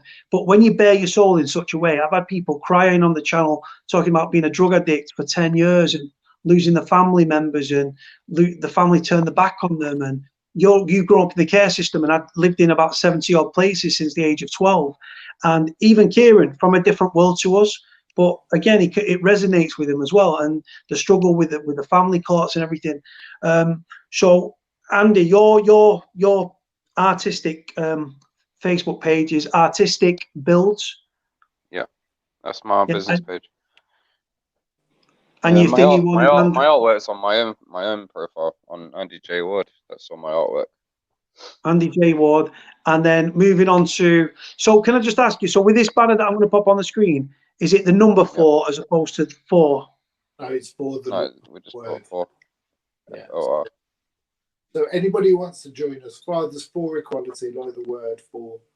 And we've got a WhatsApp group, and we're new, so don't expect too much of us. But all we're doing is trying to fight for equality in the family courts. That's all we want, and we will support anyone who's going through these issues. And we don't want anyone to feel that they're struggling alone, because we've all been through this within the group. So we'll support you as much as we can. And I just want to thank you personally for the opportunity to be on your channel.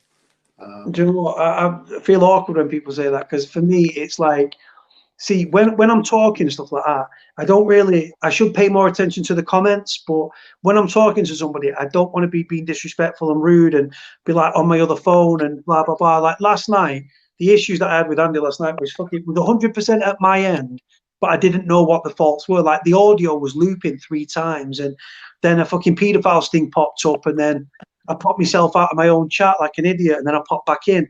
So the channel's not polished. I'm not trying to be polished, but the aim now seems to be, yes, prison's still relevant, but there's so many people out there with so much life experience, and I like the diversity of it. And every word that people say, I'm so invested with what they say. And I go away, and I know for a fact I'll be looking at family courts, the process with the I've already forgot, CASCAF.